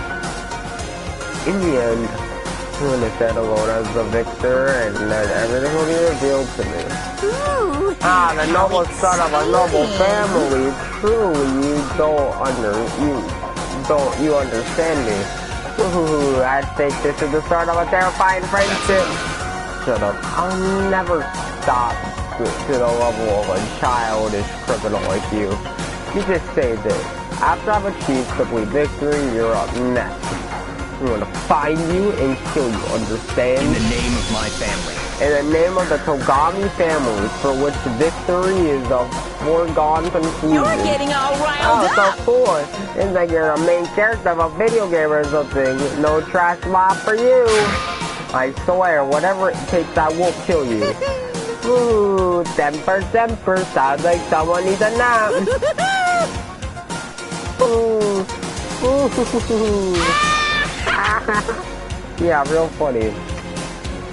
Monokuma's laughter peeled across the courtroom and the curtain closed on the case of Chihiro and Mandu. But I knew that wasn't the end. The killing game would still continue, because the mastermind wouldn't let it end. Those of us who were still alive, our worst fear and despair kept on multiplying. With the kind of despair that felt like a blind puppy in hell had more of a future than us. All of our courage, our effort, our friendship, it felt like it amounted to nothing at all. It was the worst kind of despair. Well, anyway, like I was saying, this is a pretty good spot. Yeah, a really good spot. Anyway, isn't it amazing how that girl went and killed someone before things even had a chance to get boring? Once things really get moving, it'll be like a roller coaster. There won't be any stopping it. Fear and despair charge forward at a speed nothing can hope to match. But I must admit, I'm disappointed. I went to all the pain and effort of making you part of the group, and you couldn't play your part. You do remember you were supposed to make the first move, right? Well, no biggie. Nothing we can do about it now. So just do your best to make things more exciting from now on, okay? After all, that's what everyone wants to see. As long as you don't want to know my measurements, fire away! Who is it? The 16th high school student. My, you really took me by surprise there. I know I said you could ask anything, but... super denied, ultra denied, demonic denied! Because you see, that's my ace in the hole. And nobody'd be dumb enough to reveal that, right? No matter how close they were to their...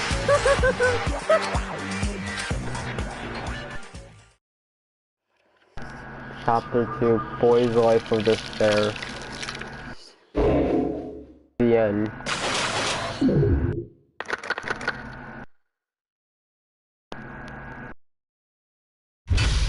To be continued.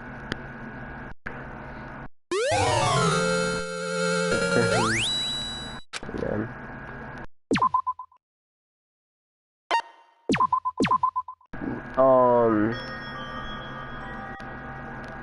This is where I'm gonna end it.